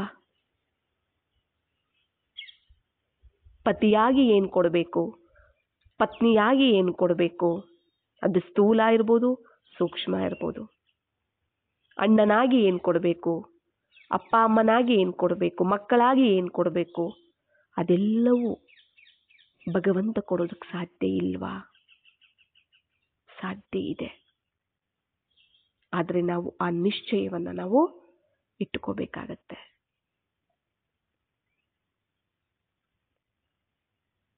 ನಾನು ದೇಹ ಅಂದಾಗ ಮರಣ ಭಯ ಇರುತ್ತೆ, ನಾನು ಆತ್ಮ ಅಂದಾಗ ನನಗೆ ಏನಕ್ಕೆ ಮರಣ ಭಯ ಇರುತ್ತೆ? ನಮಗೆ ಭಯ, ಸಾವು ಅಂದರೆ ಭಯ. ನಾವು ಸತ್ತೋಗ್ಬಿಡ್ತೀವೇನೋ, ಅವ್ರನ್ನ ಬಿಟ್ಟು ಹೋಗ್ಬಿಡ್ತೀವೇನೋ, ಇವ್ರನ್ನ ಬಿಟ್ಟು ಹೋಗ್ಬಿಡ್ತೀವೇನೋ, ಆಸ್ತಿ ಬಿಟ್ಟು ಹೋಗ್ಬಿಡ್ತೀವೇನೋ. ಎಷ್ಟು ಜನ್ಮಗಳಿಂದ ನಾವು ಬಿಟ್ಟು ಬಂದಿಲ್ಲ, ಎಷ್ಟು ಜನ್ಮಗಳನ್ನು ತಗೊಂಡು ಆ ಜನ್ಮದ ಅಲ್ಲಲ್ಲಿಗೆ ಬಿಟ್ಟು ಎಷ್ಟು ಜನ್ಮಗಳನ್ನು ನಾವು ಎಷ್ಟು ಜನ್ಮಗಳ ಜರ್ನಿಯನ್ನು ನಾವು ಮಾಡಿಲ್ಲ. ಇದು ಹಾಗೇನೆ ಈಸಿಯಾಗಿ ನಾವು ತಗೊಳ್ಬೇಕಾಗತ್ತೆ. ಇದೆಲ್ಲ ಅರ್ಥ ಮಾಡ್ಕೊಂಡ್ಬಿಟ್ರೆ ಯಾವುದನ್ನು ಬಿಡೋದಕ್ಕೆ ನಮಗೆ ಕಷ್ಟ ಆಗೋದಿಲ್ಲ. ಆದರೆ ನಮ್ಮಲ್ಲಿ ಆ ಶಕ್ತಿ ಬೇಕು, ಪರಮಾತ್ಮನ ನೆನಪಿನ ಒಂದು ಶಕ್ತಿ ನಮ್ಮಲ್ಲಿರಬೇಕು, ಪರಮಾತ್ಮನ ಜೊತೆ ನಮ್ಮಲ್ಲಿರಬೇಕು, ಆ ನಿಶ್ಚಯ ನಮ್ಮಲ್ಲಿರಬೇಕು. ಈಸಿ ಆಗುತ್ತೆ ಅವಾಗ ನಮಗೆ. ಇಂದಿನ ಜನ್ಮಗಳಿಂದನೂ ಅವ್ರನ್ನ ಬಿಟ್ಟು ಹೋಗ್ಬಿಡ್ತೀನೇನೋ, ಇವ್ರನ್ನ ಬಿಟ್ಟು ಹೋಗ್ಬಿಡ್ತೀನೋ, ಅದು ಬಿಟ್ಬಿಡ್ತೀನೇನೋ, ಇದು ಬಿಟ್ಬಿಡ್ತೀನೇನೋ, ಅದು ದೂರ ಆಗುತ್ತೇನೋ, ಇದು ದೂರ ಆಗುತ್ತೇನೋ ಅಂದ್ಕೊಂಡೇ ಶರೀರ ಬಿಡ್ತಾ ಜನ್ಮಗಳನ್ನು ತಗೊಂಬಂದಿದ್ದೀವಿ.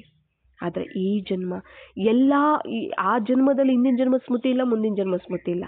ಆದರೆ ಆ ಜನ್ಮದ ಬಗ್ಗೆ ಅಷ್ಟೇ ನಾವು ಯೋಚನೆ ಮಾಡ್ಕೊಳ್ತಾ ದುಃಖ ಪಡ್ತಾ ಬಂದಿದ್ದೀವಿ. ಆದರೆ ಈ ಜನ್ಮದಲ್ಲಿ ಎಲ್ಲ ಜನ್ಮಗಳು ಸ್ಮೃತಿಯನ್ನು ಬಾಬಾ ನಮಗೆ ತರಿಸಿದ್ದಾರೆ. ನೀವು ಇಷ್ಟು ಜನ್ಮಗಳನ್ನು ತಗೊಂಬಂದ್ರಿ, ಇಷ್ಟು ಪಾತ್ರಗಳನ್ನು ನೀವು ಮಾಡಿದ್ದೀರಾ, ಈ ರೀತಿನೇ ನೀವು ಇದ್ರಿ, ಎಲ್ಲದರ ಒಂದು ಜ್ಞಾನವನ್ನು ನಮಗೆ 84 ಜನ್ಮಗಳ ರಹಸ್ಯವನ್ನು ನಮಗೆ ತಿಳಿಸಿದ್ದಾರೆ. 84 ಜನ್ಮಗಳ ರಹಸ್ಯ ಅಂದ್ರೇನೆ ಡ್ರಾಮಾ ರಹಸ್ಯ, ಸೃಷ್ಟಿ ಚಕ್ರದ ರಹಸ್ಯ, 4 ಯುಗಗಳ ರಹಸ್ಯ ಆಗಿದೆ.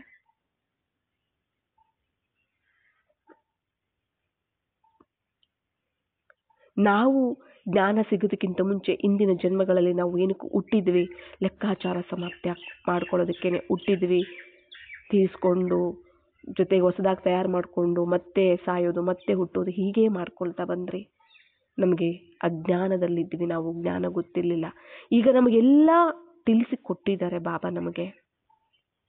ಈಗ ಬಾಬಾ ಹೇಳ್ತಾರೆ, ಅಂತಿಮ ಸಮಯ, ಅಂತಿಮ ಜನ್ಮ ಅಲ್ವಾ, ಅಂತಿಮ ಸಮಯ, ಅಂತಿಮ ಜನ್ಮ.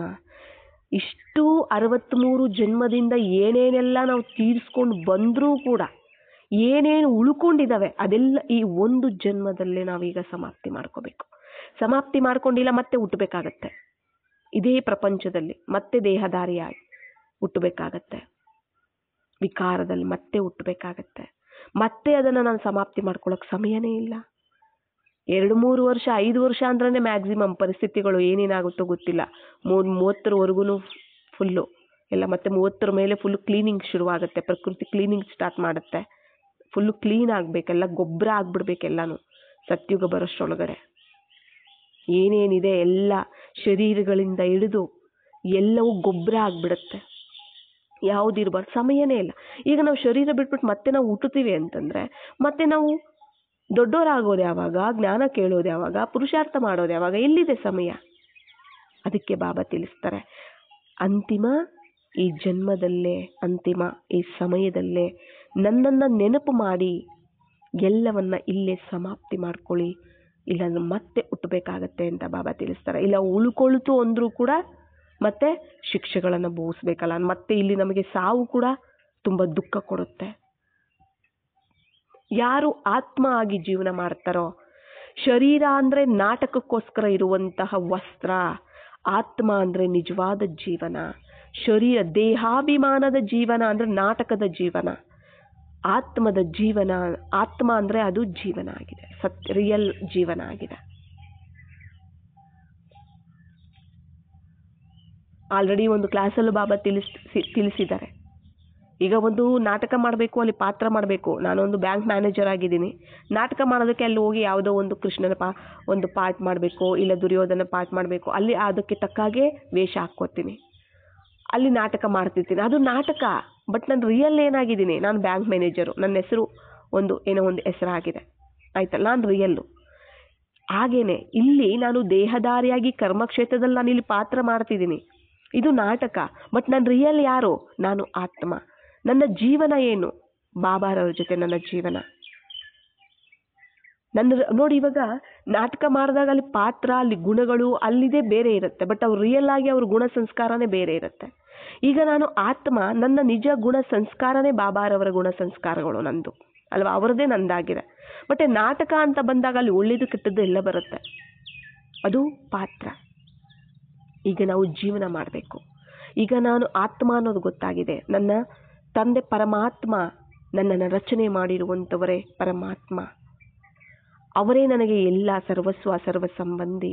ಈಗ ಮನೆಗೆ ಹೋಗುವಂತಹ ಸಮಯ, ಎಲ್ಲ ಇಲ್ಲೇ ಬಿಟ್ಟು ಹೋಗುವಂತಹ ಸಮಯ.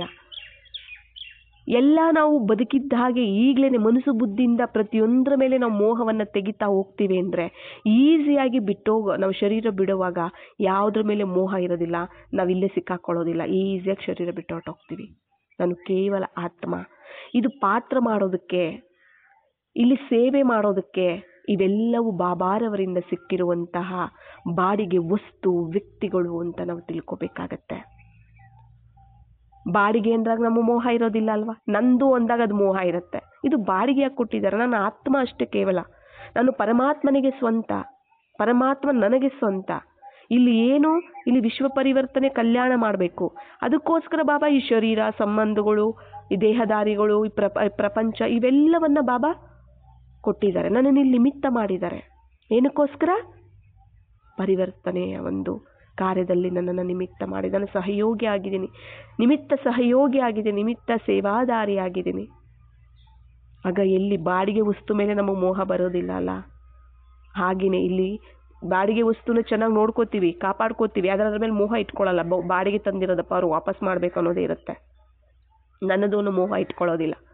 ಹಾಗೆಯೇ ಇಲ್ಲೂ ಇವೆಲ್ಲ ಬಾಡಿಗೆಯಾಗಿ ಸಿಕ್ಕಿರುವಂತಹದ್ದು. ನಾನು ಕೇವಲ ಆತ್ಮ. ಯಾವಾಗ ಇವುಗಳ ಮೇಲೆ ನಾವು ಈ ರೀತಿ ನಾವು ಮೋಹವನ್ನು ತೆಗಿತಾ ಹೋಗ್ತೀವಿ, ಸಾವು ನಮಗೆ ಅದು ನರಕ ತೋರಿಸೋದಿಲ್ಲ, ಕಷ್ಟ ಅನಿಸೋದಿಲ್ಲ ನಮಗೆ. ಸಾವು ತುಂಬಾ 1000 ಚೇಳುಗಳು ಕಡಿದ ರೀತಿ ಅನುಭವ ಆಗುತ್ತೆ ಸಾಯೋ ಟೈಮಲ್ಲಿ. ಯಾರೋ ಎಣ್ಣೆಯಲ್ಲಿ ನಮ್ಮ ಶರೀರವನ್ನ ಸುಡ್ತಿದ್ದಾರೆ ಅನ್ನೋ ಥರ ಅನುಭವ ಆಗುತ್ತೆ, ಯಾರೋ ಕಟ್ ಮಾಡ್ತಿದ್ದಾರೆ ಅನ್ನೋ ಅನುಭವ ಆಗುತ್ತೆ. ಎಷ್ಟು ನರಕ ಅನುಭವಿಸ್ಬೇಕಾಗತ್ತೆ ಶರೀರ ಬಿಡುವಾಗ. ಅದೆಲ್ಲ ಯಾವ ನೋವು ಇರೋದಿಲ್ಲ. ಅದು ನಮಗೆ ಸಾವು ಅಂತ ಅನಿಸೋದೇ ಇಲ್ಲ. ಯಾಕಂದ್ರೆ ಶರೀರಕ್ಕೆ ಸಾವು, ಆತ್ಮಕ್ಕಲ್ಲ ಅಲ್ವಾ. ಮತ್ತೆ ನಾನು ಆತ್ಮ ಅಲ್ಲ, ನಾನು ಹೇಗೆ ಸಾಯಕ್ಕೆ ಸಾಧ್ಯ? ಆ ವಸ್ತ್ರ ಬಿಡ್ತೀನಿ, ಇನ್ನೊಂದು ವಸ್ತ್ರ ಧರಿಸ್ತೀನಿ ಅಷ್ಟೇ. ಈಗ ಈ ಹಳೆಯ ವಸ್ತ್ರ ಬಿಡ್ತೀನಿ, ಪತಿತ ವಸ್ತ್ರ, ಮತ್ತೆ ಸತ್ಯಯುಗದಲ್ಲಿ ಹೊಸ ವಸ್ತ್ರವನ್ನು ನಾನು ಧರಿಸ್ತೀನಿ. ಈಗ ಏನೇ ಪರಿಸ್ಥಿತಿ ಬಂದ್ರು, ಏನೇ ಒಂದು ಅಕಾಲ ಮೃತ್ಯುಗಳು ನೋಡಿ, ಈಗ ಎಷ್ಟು ಗುಪ್ತ ಮೃತ್ಯುಗಳಾಗ್ತಾ ಇದ್ದಾವೆ, ಎಷ್ಟು ಮೃತ್ಯುಗಳು, ಹಾರ್ಟ್ ಅಟ್ಯಾಕ್ ಎಷ್ಟಾಗ್ತಾ ಇದೆ, ಎಷ್ಟು ಸಾವು ನೋವುಗಳು ಜಾಸ್ತಿ ಆಗ್ತಾ ಇದ್ದಾವೆ. ಇವೆಲ್ಲ ಯಾಕೆ? ಅಂತಿಮ ಸಮಯದಲ್ಲಿ ಇದ್ದೀವಿ, ಅಂತಿಮ ಜನ್ಮದಲ್ಲಿ ಇದ್ದೀವಿ. ಎಲ್ಲ ಲೆಕ್ಕಾಚಾರಗಳು ಬೇಗ ಬೇಗ ಸಮಾಪ್ತಿ ಮಾಡ್ಕೋಬೇಕು. ಇವೆಲ್ಲ ಬರುತ್ತೆ. ಇವಾಗ ನೋಡಿ, ಇವಾಗ ಅಂತಿಮ ಸಮಯದಲ್ಲಿ ಇರೋದ್ರಿಂದ ಅವರು ಬೇಗ ಶರೀರ ಬಿಟ್ಟು ಬೇಗ ಇನ್ನೊಂದು ಶರೀರ ತಗೊಂಡು ಮತ್ತೆ ಗರ್ಭದಲ್ಲಿ ಶಿಕ್ಷೆ ಅನುಭವಿಸ್ಬೇಕು, ಸಾಯುವಾಗ ಅನುಭವಿಸ್ಬೇಕು, ಮತ್ತೆ ಹುಟ್ಟಿ ಕೂಡ ಅನುಭವಿಸ್ಬೇಕು. ಅವೆಲ್ಲ ಇರುತ್ತೆ ಭೋಗಿಸುವಂಥದ್ದು, ಲೆಕ್ಕಾಚಾರ ಸಮಾಪ್ತಿ ಮಾಡ್ಕೊಳ್ಳೋದಕ್ಕೆ ಅದೆಲ್ಲ ಕಾರಣ ಇರುತ್ತೆ. ಅದಕ್ಕೋಸ್ಕರ ಅವ್ರು ಶರೀರ ಬಿಡ್ತಾರೆ, ಲೆಕ್ಕಾಚಾರ ತೀರಿಸ್ಕೊತಾರೆ, ಮತ್ತೆ ಹುಟ್ಟುತ್ತಾರೆ, ಅದರಲ್ಲೂ ಲೆಕ್ಕಾಚಾರ ತೀರೋದಿರುತ್ತೆ ಅಲ್ವಾ. ಅದಕ್ಕೋಸ್ಕರ ಅಕಾಲ ಮೃತ್ಯುಗಳೆಲ್ಲ ನಡೀತಿದ್ದಾವೆ. ಈಗ ನಮಗೆ ಆಗಲಿ, ಇವಾಗ ನಮ್ದು ಅಂತಿಮ ಜನ್ಮ ಆಗಿದೆ ಅಂದರೆ ಅಂತಿಮ ಜನ್ಮ ಇದು ಅಂತಿಮ. ಮತ್ತೆ ನಾವು ಶರೀರ ಬಿಟ್ಟರೆ ನೆಕ್ಸ್ಟ್ ಜನ್ಮ ತಗೊಳ್ಳೋದೇ ನಾವು ಸತ್ಯುಗದಲ್ಲಿ. ಮತ್ತೆ ಹಳೆಯದೆಲ್ಲ ಲೆಕ್ಕಾಚಾರ ಎಲ್ಲೋ ಹೋಗ್ಬೇಕು, ತೀರಿಸ್ಬೇಕಲ್ಲ ನಾವಿಲ್ಲೇ. ಅದಕ್ಕೋಸ್ಕರ ಎಲ್ಲ ಒಟ್ಟಿಗೆ ಬರುತ್ತೆ ಈಗ ನಮ್ಮ ಹತ್ರ. ಬಾಬಾ ತಿಳಿಸಿದರೆ ಅಂತಿಮ ಸಮಯ, ಅಂತಿಮ ಜನ್ಮದಲ್ಲಿ ಎಲ್ಲ ಲೆಕ್ಕಾಚಾರಗಳು ಅಂತಿಮ ವಿದಾಯ ಹೇಳಿ ಹೋಗೋದಕ್ಕೆ ಬರುತ್ತೆ, ಗಾಬರಿ ಪಡಬೇಡಿ ಅಂತ ಹೇಳಿದ್ದಾರೆ. ನಾವು ಗಾಬರಿ ಪಟ್ಬಿಡ್ತೀವಿ ಅಲ್ವಾ. ಈ ರೀತಿ ಆಗೋಯ್ತು, ಆ ರೀತಿ ಆಗೋಯ್ತು, ಚಿಂತೆ, ಟೆನ್ಷನ್ನು, ಭಯ, ಕೋಪ, ನಿಂದನೆ ಎಲ್ಲ ಮಾಡಿಬಿಡ್ತೀವಿ, ಎಲ್ಲ ಕೊರಗುತ್ತಿರ್ತೀವಿ, ನೋವು ತಿಂತಿರ್ತೀವಿ. ಇದೆಲ್ಲ ಯಾಕೆ ಈ ಥರ ಆಗ್ತಿದೆ ಅಂತ? ಯಾಕೆ ಅಂದರೆ ಅರ್ಧ ಕಲ್ಪದವರೆಗೂ ಅದು ನಮ್ಮ ಹತ್ರ ಸುಳಿಯೋದಿಲ್ಲ. ಟಾಟಾ ಬಾಯ್ ಬಾಯ್ ಹೇಳಬೇಕದು ನಮಗೆ, ಅದಕ್ಕೆ ಬರುತ್ತೆ ಅದು ನಮ್ಮ ಹತ್ರ. ಈಗ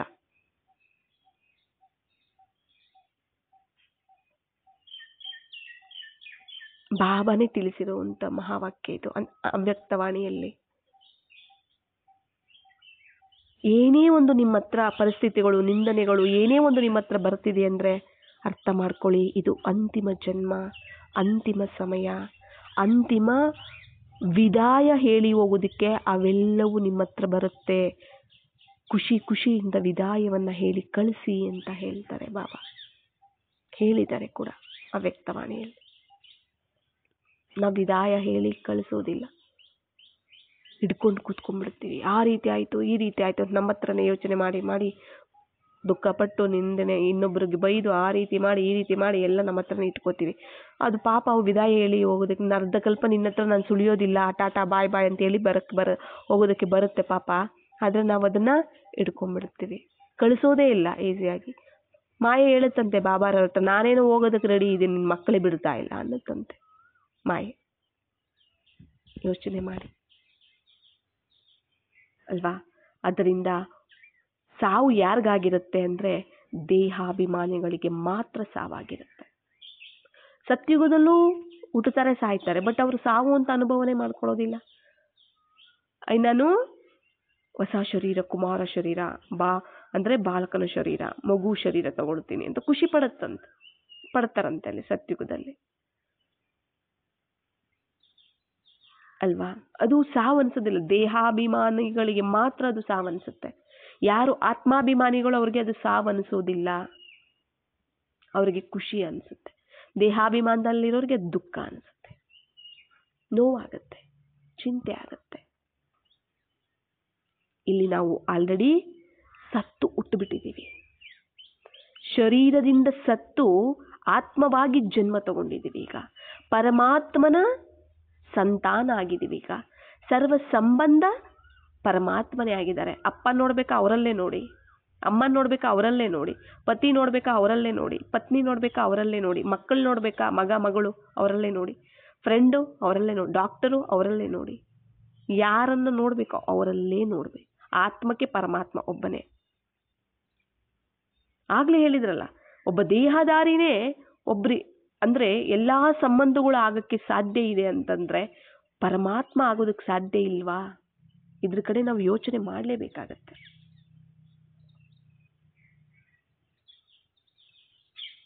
ಅರ್ಥ ಆಯ್ತಲ್ಲ? ಹುಟ್ಟೋದು ಯಾಕೆ, ಸಾಯೋದು ಯಾಕೆ, ನಾವು ಏನಕ್ಕೆ ಬಂದಿದ್ವಿ ಅದನ್ನ ಮರ್ತೋಗಿದ್ವಿ ಇಷ್ಟು ಜನ್ಮಗಳಿಂದ ಅಲ್ವಾ? ಹುಟ್ಟುತ್ತೀವಿ ಮತ್ತೆ ಮರ್ತೋಗಿ ಮತ್ತೆ ಹೊಸದಾಗಿ ಮಾಡ್ಕೊಳ್ತಾ ಬಂದ್ವಿ. ಈಗ ನಮಗೆಲ್ಲ ಒಂದು ಜನ್ಮಗಳ ರಹಸ್ಯ ಗೊತ್ತಾಗಿದೆ. ತ್ರಿಕಾಲದರ್ಶಿಗಳನ್ನಾಗಿ ನಮಗೆ ಬಾಬಾ ಮಾಡಿದ್ದಾರೆ. ಈಗ ನಮಗೆ ಹೊಸ ಜನ್ಮ ಸಿಕ್ಕಿದೆ, ಹೊಸ ಸಂಬಂಧ ಬಾಬಾ ಸಿಕ್ಕಿದ್ದಾರೆ, ಎಲ್ಲ ಸರ್ವ ಸಂಬಂಧಿಯಾಗಿ. ನಮಗೀಗ ಸಾವೇ ಇಲ್ಲ, ಅಮರರಾಗಿದ್ದೀವಿ ಈಗ ನಾವು. ಯಾರು ಆತ್ಮಾಭಿಮಾನಿಗಳು ಅವರೇ ಅಮರರು, ಅವರೇ ಚಿರಂಜೀವಿಗಳು, ಮೃತ್ಯು ಇಲ್ಲದೆ ಇರುವಂತವರು.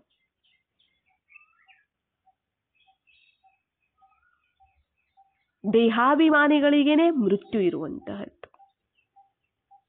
ನಾನು ಸತ್ತೋಗ್ಬಿಡ್ತೀನಿ, ಅವ್ರನ್ನ ದೂರ ಮಾಡ್ಕೊಂಡ್ಬಿಡ್ತೀನಿ, ಇವ್ರು ದೂರ ಆಗ್ಬಿಡ್ತಾರೆ, ದುಡ್ಡು ದೂರ ಆಗುತ್ತೆ, ಆಸ್ತಿ ದೂರ ಆಗುತ್ತೆ, ಮನೆ ದೂರ ಆಗುತ್ತೆ. ಇದೆಲ್ಲ ದೇಹಾಭಿಮಾನಿಗಳಿಗೆ ಬರುವಂಥದ್ದು. ಅದಕ್ಕೆ ಬಾಬಾ ಆತ್ಮ ಆತ್ಮ ಆತ್ಮ ಪ್ರಾಕ್ಟೀಸ್ ಮಾಡಿ, ಪ್ರಾಕ್ಟೀಸ್ ಮಾಡಿ.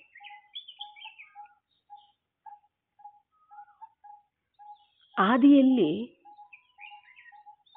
ಆಗ ಯಾರ ಬಗ್ಗೆ ಆದರೂ ಅವರು ಯಾರ ಹತ್ರ ಆದ್ರೂ ಏನಾದ್ರು ಒಂದು ಲೆಟರ್ ಬರಿಬೇಕು, ಯಾರ ಹತ್ರ ಮಾತಾಡಬೇಕು ಅಂದ್ರೆ ಪ್ರಿಯವಾದಂತ ನನ್ನ ಸಹೋದರ ಆತ್ಮ ಅಂತಾನೆ ಮಾತಾಡ್ತಿದ್ರಂತೆ, ಆತ್ಮ ಅಂತಾನೆ ಅಭ್ಯಾಸ ಮಾಡ್ತಿದ್ರಂತೆ ಅವರು. ಆ ರೀತಿ ಅವರು ಆತ್ಮಿಕ ಅಭ್ಯಾಸವನ್ನ ಬೆಳೆಸ್ಕೊಂಡಿದ್ದಾರೆ ಅವರವಾಗ.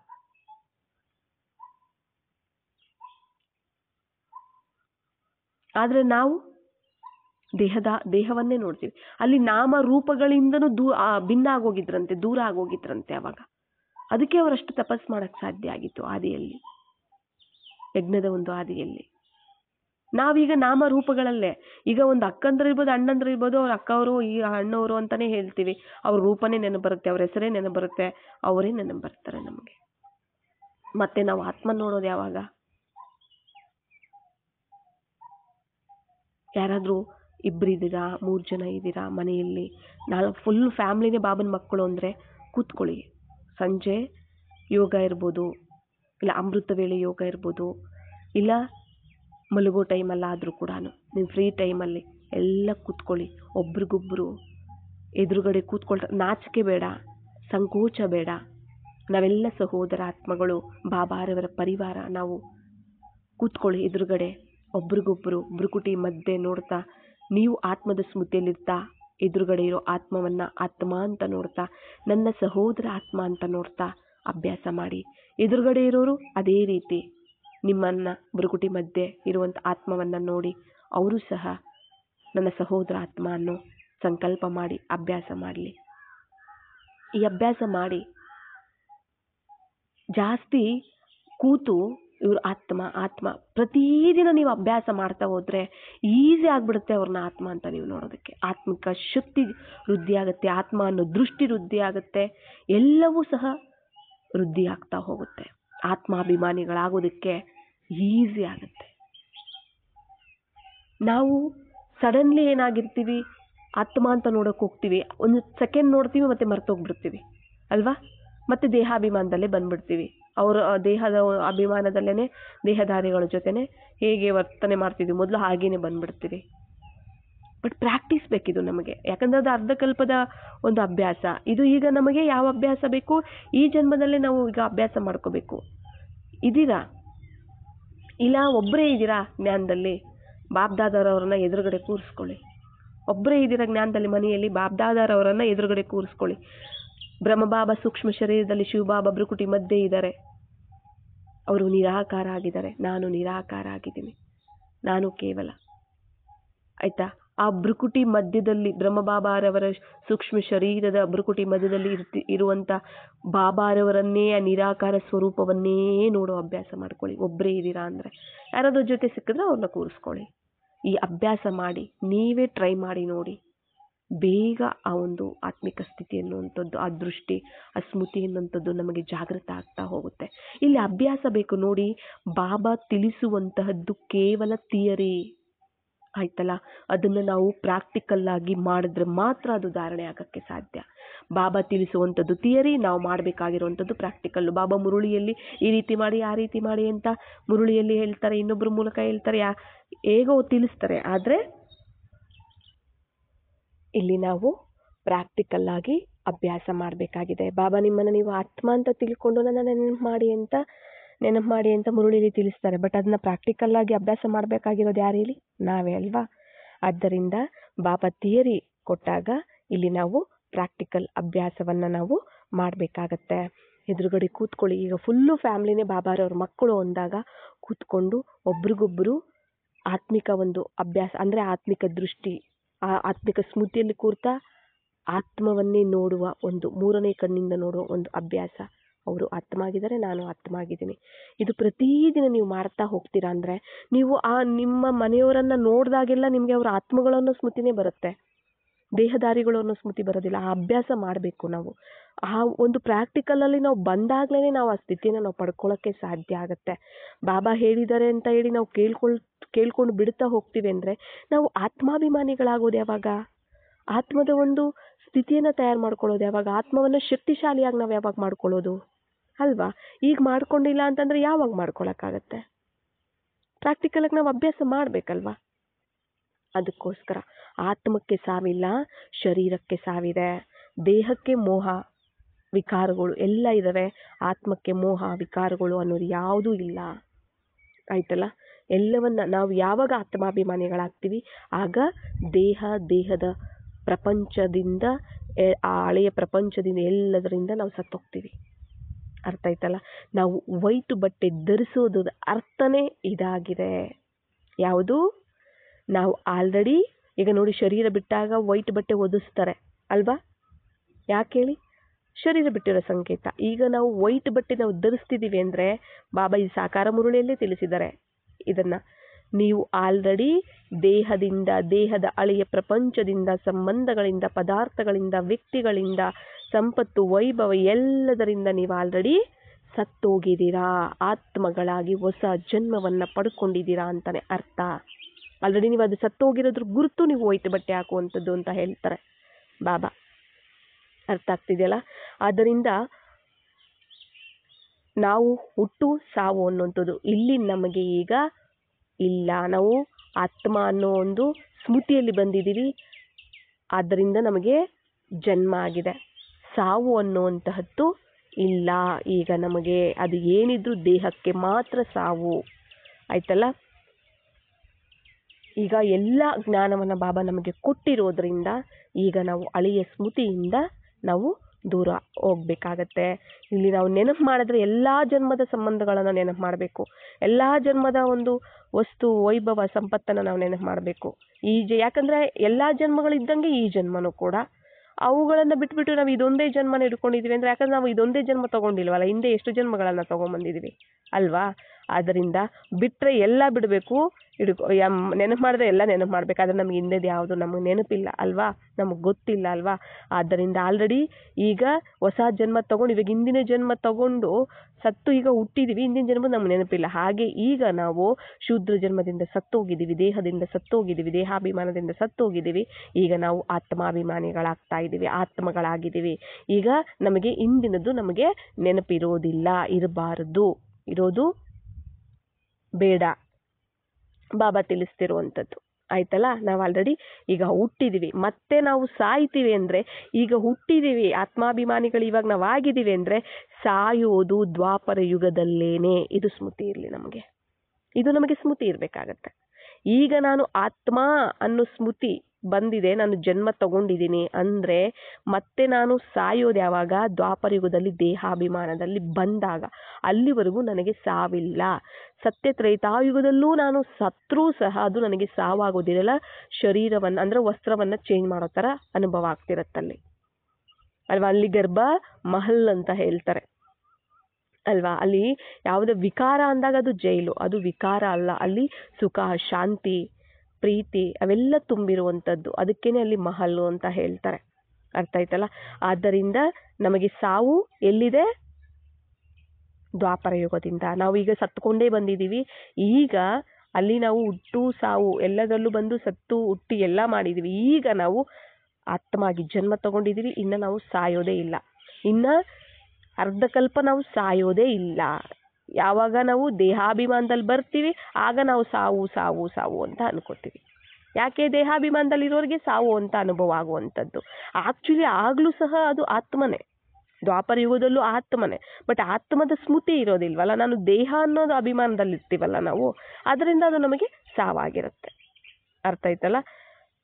ಆತ್ಮದ ಲೆಕ್ಕದಲ್ಲಿ ಸಾವಲ್ಲ, ಬಟ್ ದೇಹಾಭಿಮಾನದ ಲೆಕ್ಕದಲ್ಲಿನೇ ಸಾವಿರುವಂತಹದ್ದು. ನಾವು ಯಾವಾಗ ಹಳೇದೆಲ್ಲವನ್ನ ನಾವು ಮರಿತೀವಿ, ಈಗ ಅದೆಲ್ಲ ಅದಕ್ಕೆ ಸಾವು ಅನ್ನೋದು.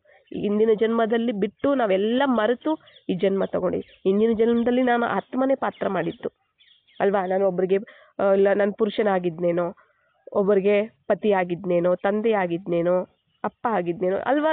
ಯಾವುದೋ ಒಂದು ಅಣ್ಣ ಆಗಿದ್ನೇನೋ, ತಮ್ಮ ಆಗಿದ್ನೇನೋ, ಅದೆಲ್ಲವನ್ನ ಮರೆತು ಬಿಟ್ಟಿದ್ದೀನಿ. ಈಗ ಹೊಸ ಜನ್ಮ ತಗೊಂಡಿದ್ದೀನಿ ಅಲ್ವಾ? ಈಗ ಅದೆಲ್ಲ ಮರ್ತೋಯ್ತು. ಹಾಗೆ ಈಗ ಹಾಗೇನೆ ಇಲ್ಲೂ ಸಹ ಶೂದ್ರ ಜನ್ಮದ್ದೇನಿದೆ ಅದೆಲ್ಲದರಿಂದ ಈಗ ನಾನು ಬಂದು ಹೊಸ ಜನ್ಮ ತಗೊಂಡಿದ್ದೀನಿ. ಇವಾಗ ಅದೆಲ್ಲ ಮರಿಬೇಕು, ನಾನು ಮರ್ತೋಗ್ಬೇಕು. ನಾನು ಆಗ್ಲೇ ನನಗೆ ಹೊಸ ಜನ್ಮ ಸಿಕ್ಕಿದೆ ಅಂತ ಅರ್ಥ. ಇನ್ನು ಅಲ್ಲಾಂದ್ರೆ ಮರುಜೀವ ಜನ್ಮ ನನಗಿನ್ನೂ ಸಿಕ್ಕಿಲ್ಲ ಅಂತ.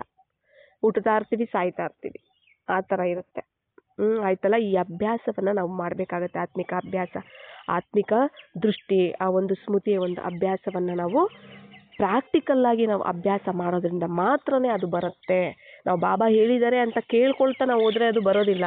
ಪ್ರಾಕ್ಟಿಕಲ್ಲಾಗಿ ನಾವು ಅದರ ಅಭ್ಯಾಸ ಮಾಡಿದಾಗ ಮಾತ್ರ ಅದು ನಮಗೆ ಧಾರಣೆ ಆಗೋದಕ್ಕೆ ಸಾಧ್ಯ. ಅರ್ಥ ಆಯ್ತಲ್ಲ? ನಮಗೆ ಹುಟ್ಟು ಯಾವಾಗಿರುತ್ತೆ, ಸಾವು ಯಾವಾಗಿರುತ್ತೆ, ಇದೆಲ್ಲ ಸಹ ಬಾಬಾ ನಮಗೆ ಮುರುಳಿಗಳಲ್ಲಿ ತಿಳಿಸಿದರೆ ಕೂಡ ಇದನ್ನು ನಾವು ಪ್ರಾಕ್ಟಿಕಲಲ್ಲಿ ತಂದು ನಾವು ಧಾರಣೆ ಮಾಡ್ಕೋಬೇಕಾಗತ್ತೆ. ಯಾವುದು ಶಾಶ್ವತ ಅಲ್ಲ, ಯಾವುದು ಶಾಶ್ವತ ಅಲ್ಲ. ಇಂದಿನ ಜನ್ಮಗಳು, ಇಂದಿನ ಸಂಬಂಧಗಳು ಹೇಗೆ ನಮಗೆ ಶಾಶ್ವತ ಆಗಿಲ್ಲ ನೋಡಿ. ಇಂದಿನ ಜನ್ಮದಲ್ಲಿ ನಾನು ಹುಟ್ಟಿ ಆತ್ಮನೇ ನಾನು ಎಲ್ಲ ಪಾತ್ರ ಮಾಡಿದ್ದೆ, ಅದೇ ಆತ್ಮನೇ ನಾನು ಇಲ್ಲಿದ್ದೀನಿ. ಆದರೆ ಆ ಶರೀರದ ಏನು ಪಾತ್ರ ಇದೆ ಅದನ್ನು ನಾನು ಮರ್ತಿದ್ದೀನಿ. ಹಾಗೇನೆ ಈಗ ನಾನು ಆತ್ಮ ಆಗಿದ್ದೀನಿ. ಈಗ ಶರೀರದ್ದೇನಿದೆ ಆ ಪಾತ್ರವನ್ನು ಬದುಕಿದ್ದು ಇಲ್ಲಿ ನಾವು ಸಾಯ್ಬೇಕಾಗತ್ತೆ. ಇದೇ ಬದುಕಿದ್ದು ಸಾಯುವ ಕಲೆ ಅಂತಲೂ ಸಹ ಹೇಳ್ತಾರೆ. ಈ ಕಲೆನೂ ಬಾಬಾರವ್ರ ಮಕ್ಕಳಿಗೆ ನಮಗಿಲ್ಲಿ ಬೇಕು. ಬದುಕಿದ್ದು ಸಾಯುವ ಕಲೆ ಯಾವುದು ಶಾಶ್ವತ ಅಲ್ಲ. ಎಲ್ಲದರ ಒಂದು ಅರ್ಥ ಮಾಡಿಸ್ಬಿಟ್ಟಿದ್ದಾರೆ ಬಾಬಾ, ಎಲ್ಲದರ ಜ್ಞಾನ ಕೊಟ್ಬಿಟ್ಟಿದ್ದಾರೆ. ಇಲ್ಲಿ ಯಾವುದು ಶಾಶ್ವತ ಅಲ್ಲ, ಯಾವುದು ನಮ್ಮ ಜೊತೆ ಬರೋದಿಲ್ಲ. ಯಾವ ದುಡ್ಡು, ಸಂಬಂಧಗಳು ಅಲ್ವಾ, ಶರೀರ ಯಾವುದು ನಮ್ಮ ಜೊತೆ ಬರೋದಿಲ್ಲ. ಎಲ್ಲ ನಾವು ಇಲ್ಲೇ ಬಿಟ್ಟು ಹೋಗ್ಬೇಕು. ಒಂದು ಸಂಸ್ಕಾರಗಳನ್ನು ಅಲ್ವಾ, ಕರ್ಮಗಳನ್ನು ನಾವು ತಗೊಂಡು ಹೋಗ್ತೀವಿ. ಇಲ್ಲಿ ಏನು ನಾನು ಸಂಪಾದನೆ ಮಾಡ್ಕೋತೀನಿ ಇಲ್ಲಿ, ಅದನ್ನೇ ಅಲ್ವಾ ನಾನು ಸತ್ಯತ್ರೇತಾಯುಗದಲ್ಲೂ ಖುಷಿಯಿಂದ ನಾನು ಅದನ್ನು ಅನುಭವಿಸುವಂಥದ್ದು.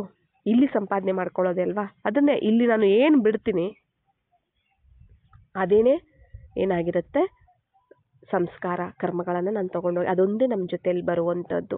ಅಂತಿಮ ಮತಿ ಸೋಗತಿ ಅಂತ ಹೇಳ್ತಾರಲ್ಲ, ಅಂತಿಮ ಮತಿ ಸೋಗತಿ ಅಂದರೆ ಅದು ಶರೀರ ಬಿಡೋದಕ್ಕೆ ಒಂದು ಹೇಳ್ತಾರೆ. ಯಾರೋ ನೆನಪಲ್ಲಿ ಬಿಡ್ತಾರೆ ಮತ್ತು ಅದು ಅಲ್ಲೇ ಜನ್ಮ ತಗೋತಾರೆ ಅಂತ. ಬಟ್ ಈ ಸಮಯ ಅಂತಿಮ, ಈ ಸಮಯದಲ್ಲಿ ಅಂತಿಮ ಮತಿ, ಈ ಅಂತಿಮ ಸಮಯದಲ್ಲಿ ನಮ್ಮ ಒಂದು ಮತಿ, ನಮ್ಮ ಒಂದು ಮನಸ್ಸು ಯಾವ ಕಡೆ ಇದೆ? ದೇಹಧಾರಿಗಳ ಕಡೆ ಇದೆಯಾ, ದೇಹದ ಪ್ರಪಂಚದ ಕಡೆ ಇದೆಯಾ, ವಸ್ತು ವೈಭವ ವಿಕಾರಗಳ ಕಡೆ ಇದೆಯಾ? ಮತ್ತೆ ನಾವು ಅಂದ್ರೆ ಗತಿ ಯಾವುದು? ಮತ್ತೆ ದ್ವಾಪರ ಯುಗದಲ್ಲೇನೆ ವಿಕಾರಗಳಲ್ಲಿ ನಾವು ಹುಟ್ಟಬೇಕಾಗತ್ತೆ. ಈ ಸಮಯದಲ್ಲಿ ಜ್ಞಾನ, ಯೋಗ, ಧಾರಣೆ, ಸೇವೆಯಲ್ಲಿದ್ದೀನಿ, ಬಾಬಾ ಶ್ರೀಮತದಂತೆ ನಡೀತಿದ್ದೀನಿ, ಬಾಬಾರೊಬ್ಬರೇ ಇದ್ದಾರೆ ಆಯ್ತಾ. ಮತ್ತೆ ಗತಿನೂ ಸಹ ನಮಗೆ ಬಾಬಾರವರು ಸ್ಥಾಪನೆ ಮಾಡುವಂಥ ಪ್ರಪಂಚದಲ್ಲೇನೆ ನನಗೆ ಮುಕ್ತಿನೂ ಸಿಗುತ್ತೆ, ಮುಕ್ತಿಧಾಮದಲ್ಲಿ. ಮತ್ತೆ ಸತ್ಯತ್ರೈತಾಯುಗದಲ್ಲಿ ಅದೇ ಸುಖ ಶಾಂತಿ ಅಂತಹದ್ದೇ ಗತಿ ಅಲ್ವಾ. ಇಲ್ಲಿ ನೋಡಿ, ನಾನು ಆತ್ಮ ಆಗಿ ಸುಖ ಶಾಂತಿಯನ್ನು ದಾನ ಮಾಡ್ತಾ, ಧಾರಣೆ ಮಾಡ್ಕೊಳ್ತಾ, ಸಹಯೋಗಿಯಾಗಿ ಕೊಡ್ತಾ ನಾನು ಈ ಸೇವೆಯನ್ನು ನಾನು ಮಾಡ್ತಿದ್ದೀನಿ. ಬಾಬಾರವ್ರ ಮಗು ಆಗಿದ್ದೀನಿ, ಶಾಂತಿ ಸಾಗರನ ಮಗು, ಶಾಂತಿ ಸ್ವರೂಪ ಆಗಿದ್ದೀನಿ. ಮತ್ತು ಆ ಶಾಂತಿ ಒಂದು ಪ್ರಪಂಚದಲ್ಲೇ ಮತ್ತೆ ನಾನು ಜನ್ಮ ತಗೋತೀನಿ. ಅಂತಿಮ ಮತಿ ಸೋಗತಿ ಆಯ್ತೋ ಇಲ್ವೋ? ಇದಕ್ಕೂ ಸಹ ಅಂತಿಮ ಮತಿ ಸೋಗತಿ ಅಂತ ಹೇಳ್ತಾರೆ. ಬರೀ ಶರೀರ ಬಿಡುವಾಗ ಮಾತ್ರ ಅಂತಿಮ ಮತಿ ಸೋಗತಿ ಅಂತಲ್ಲ, ಈ ಅಂತಿಮ ಸಮಯ, ಕಲಿಯುಗದ ಅಂತಿಮ ಸಮಯ, ಅಂತಿಮ ಜನ್ಮನೂ ಸಹ ಇಲ್ಲಿ ಲೆಕ್ಕ ಬರುತ್ತೆ. ಇದನ್ನು ಸಹ ಕೌಂಟ್ ಆಗತ್ತೆ. ಅರ್ಥ ಆಯ್ತಲ್ಲ? ಅಲ್ಲಿ ಏನು ಹೇಳ್ತಾರೆ, ಶರೀರ ಬಿಡುವಾಗ ಯಾವ ಸಮಯ ಅಂದರೆ ಯಾರಾದರೂ ಶರೀರ ಬಿಡುವಾಗ ಯಾರು ನೆನಪು ಮಾಡ್ತಾರೋ ಮತ್ತೆ ಅವ್ರ ಜೊತೆ ಅವ್ರ ಹತ್ರನೇ ಹುಟ್ಟಬೇಕಾಗತ್ತೆ, ಮತ್ತೆ ಅದೇ ಥರ ಜನ್ಮ ತಗೋಬೇಕಾಗತ್ತೆ ಅಂತ ಹೇಳ್ತಾರೆ. ಬಟ್ಟು ಆ್ಯಕ್ಚುಲಿ ಇರುವಂಥದ್ದು ಈ ಸಮಯದಲ್ಲಿ ನೋಡಿ. ಇಲ್ಲಿ ನಾವು ಯಾವ ಸಮಯ, ಈ ಸಮಯದಲ್ಲಿ ನಾನು ಯಾವ ಕಡೆ ಜಾಸ್ತಿ ಬಾಬಾ ಕಡೆ ಕೊಡ್ತೀನಾ, ಈ ವಿಕಾರಗಳ ಕಡೆ ಕೊಡ್ತೀನಾ? ವಿಕಾರಗಳ ಕಡೆ ಕೊಟ್ಟರೆ ದ್ವಾಪರ ಯುಗದಿಂದ ಜನ್ಮ. ಬಾಬಾ ಕಡೆ ಕೊಡ್ತೀನಿ ಅಂತಂದರೆ ಬಾಬಾರವರ ಸ್ಥಾಪನೆ ಮಾಡುವಂಥ ಪ್ರಪಂಚದ ಕಡೆ ಜನ್ಮ, ಪ್ರಪಂಚದಲ್ಲಿ ಜನ್ಮ ಇರುತ್ತೆ. ಯಾವುದು ಸತ್ಯತ್ರೇತಾಯುಗದಲ್ಲಿ. ಅರ್ಥ ಆಯ್ತಲ್ಲ? ಇದರೆಲ್ಲದರ ಒಂದು ಅರ್ಥವನ್ನು ನಾವು ಅರ್ಥ ಮಾಡಿಕೊಂಡು ಪ್ರಾಕ್ಟಿಕಲ್ ಆಗಿ ನಾವೇನು ಮಾಡಬೇಕಾಗತ್ತೆ, ಪ್ರಾಕ್ಟೀಸ್ ಮಾಡಬೇಕಾಗತ್ತೆ.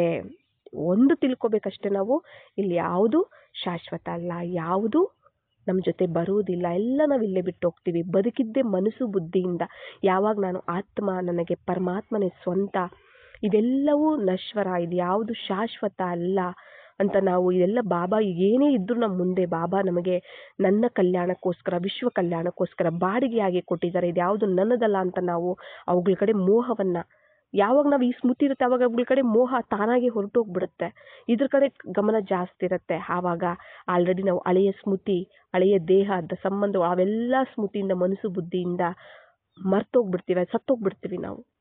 ಆಯ್ತಲ್ಲ? ಅದೇ ಸಾವು, ಅದನ್ನೇ ಬದುಕಿದ್ದು ಸಾಯೋದು ಅಂತ ಹೇಳ್ತಾರೆ ಬಾಬಾ. ಹಳೆಯದರಿಂದ ಸಾಯೋದು ಆಯ್ತಾ? ಬದುಕೋದು ಅಂದರೆ ಹೊಸದು. ಯಾವುದು? ಆತ್ಮದ ಜೀವನ. ಆತ್ಮಿಕವಾಗಿ ಸ್ಮೃತಿಯಿಂದ ಬದುಕೋದು, ದೇಹದ ಸ್ಮೃತಿಯಿಂದ ಸಾಯೋದು. ಆತ್ಮಿಕ ಸ್ಮೃತಿಯಿಂದ ಬದುಕೋದು, ದೇಹದ ಸ್ಮೃತಿಯಿಂದ ಸಾಯೋದು. ಇದೇ ನಮಗೆ ಹುಟ್ಟು ಸಾವು. ಅರ್ಥ ಆಯ್ತಲ್ಲ? ಇದೇ ನಮಗೆ ನಿಜವಾದಂತಹ ಹುಟ್ಟು ಸಾವು ಈ ಸಮಯದಲ್ಲಿ. ಅಚ್ಚ. ಓಂ ಶಾಂತಿ.